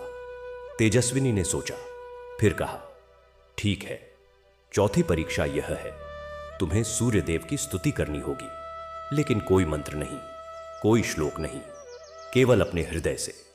मार्तंड मुस्कुराया। यह तो उसके लिए सबसे आसान परीक्षा थी। वह सूर्य मूर्ति के सामने बैठ गया, आंखें बंद की और अपने हृदय से प्रार्थना करने लगा। उसने कोई शब्द नहीं बोले, कोई मंत्र नहीं पढ़ा, लेकिन उसके चेहरे पर इतनी श्रद्धा और प्रेम था कि सभी देख सकते थे। और फिर एक अद्भुत घटना हुई। सूर्य मूर्ति से एक तेज प्रकाश निकला और मूर्ति स्वयं बोल उठी, मार्तंड, मैं तुमसे प्रसन्न हूं। तुमने सच्ची भक्ति दिखाई है, बिना किसी दिखावे के। तुम तेजस्विनी के योग्य हो, और मैं तुम दोनों को आशीर्वाद देता हूं। यह सुनकर सभी जमीन पर गिरकर प्रणाम करने लगे। अब सब जान गए कि मार्तंड कोई साधारण व्यक्ति नहीं है। मूर्ति का प्रकाश धीरे धीरे कम हुआ और सब कुछ सामान्य हो गया। तेजस्विनी ने मार्तंड की ओर देखा। उसकी आंखों में आंसू थे, लेकिन खुशी के आंसू।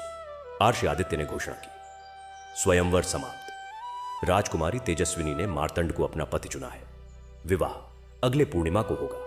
सभी ने खुशी से तालियां बजाई। भानु प्रताप, जयंत, वीरवर, धनंजय, कवि प्रकाश, अर्जुन, सभी ने मार्तंड को बधाई दी। मार्तंड ने विनम्रता से सबका आभार व्यक्त किया। शाम को तेजस्विनी और मार्तंड महल के बगीचे में टहल रहे थे। चारों ओर फूल खिले हुए थे और पक्षी गा रहे थे।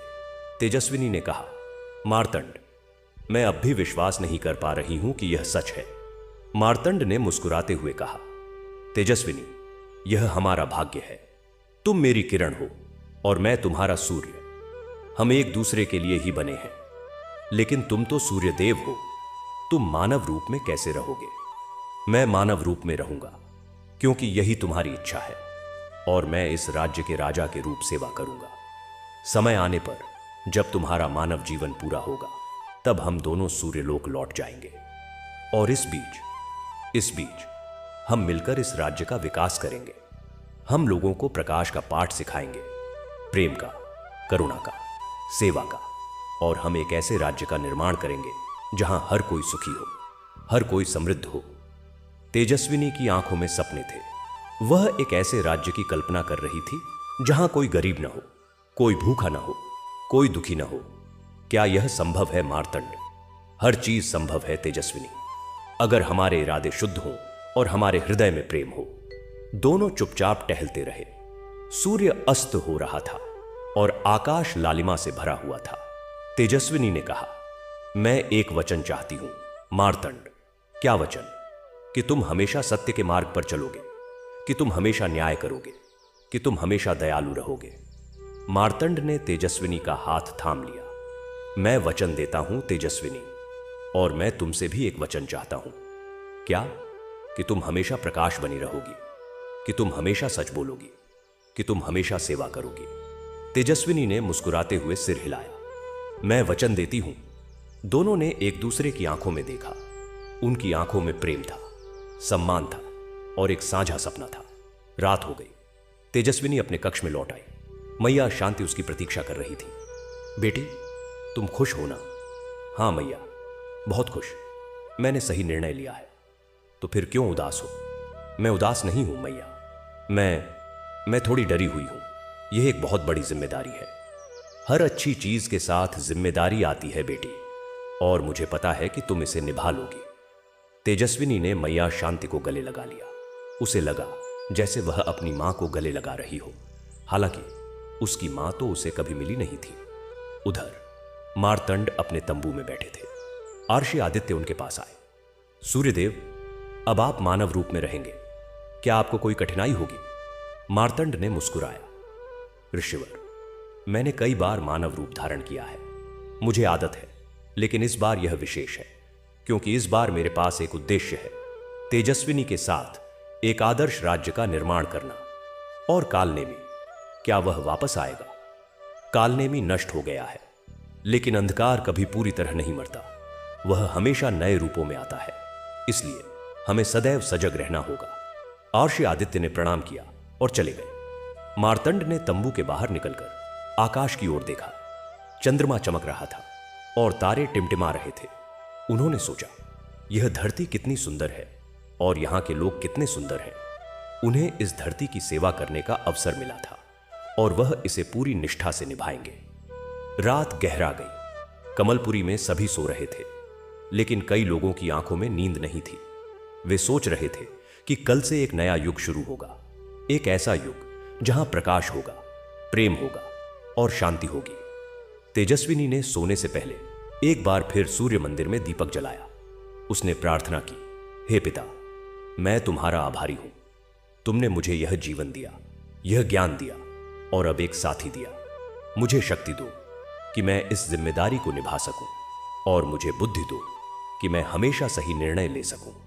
दीपक की लौ ने उत्तर दिया। वह स्थिर और तेज हो गई। तेजस्विनी मुस्कुराई और सोने चली गई। उसकी नींद में सपने थे, सुनहरे सपने, प्रकाश के सपने। अगले दिन से विवाह की तैयारियां शुरू हो जाएंगी और फिर पूर्णिमा के दिन तेजस्विनी और मार्तंड का विवाह होगा।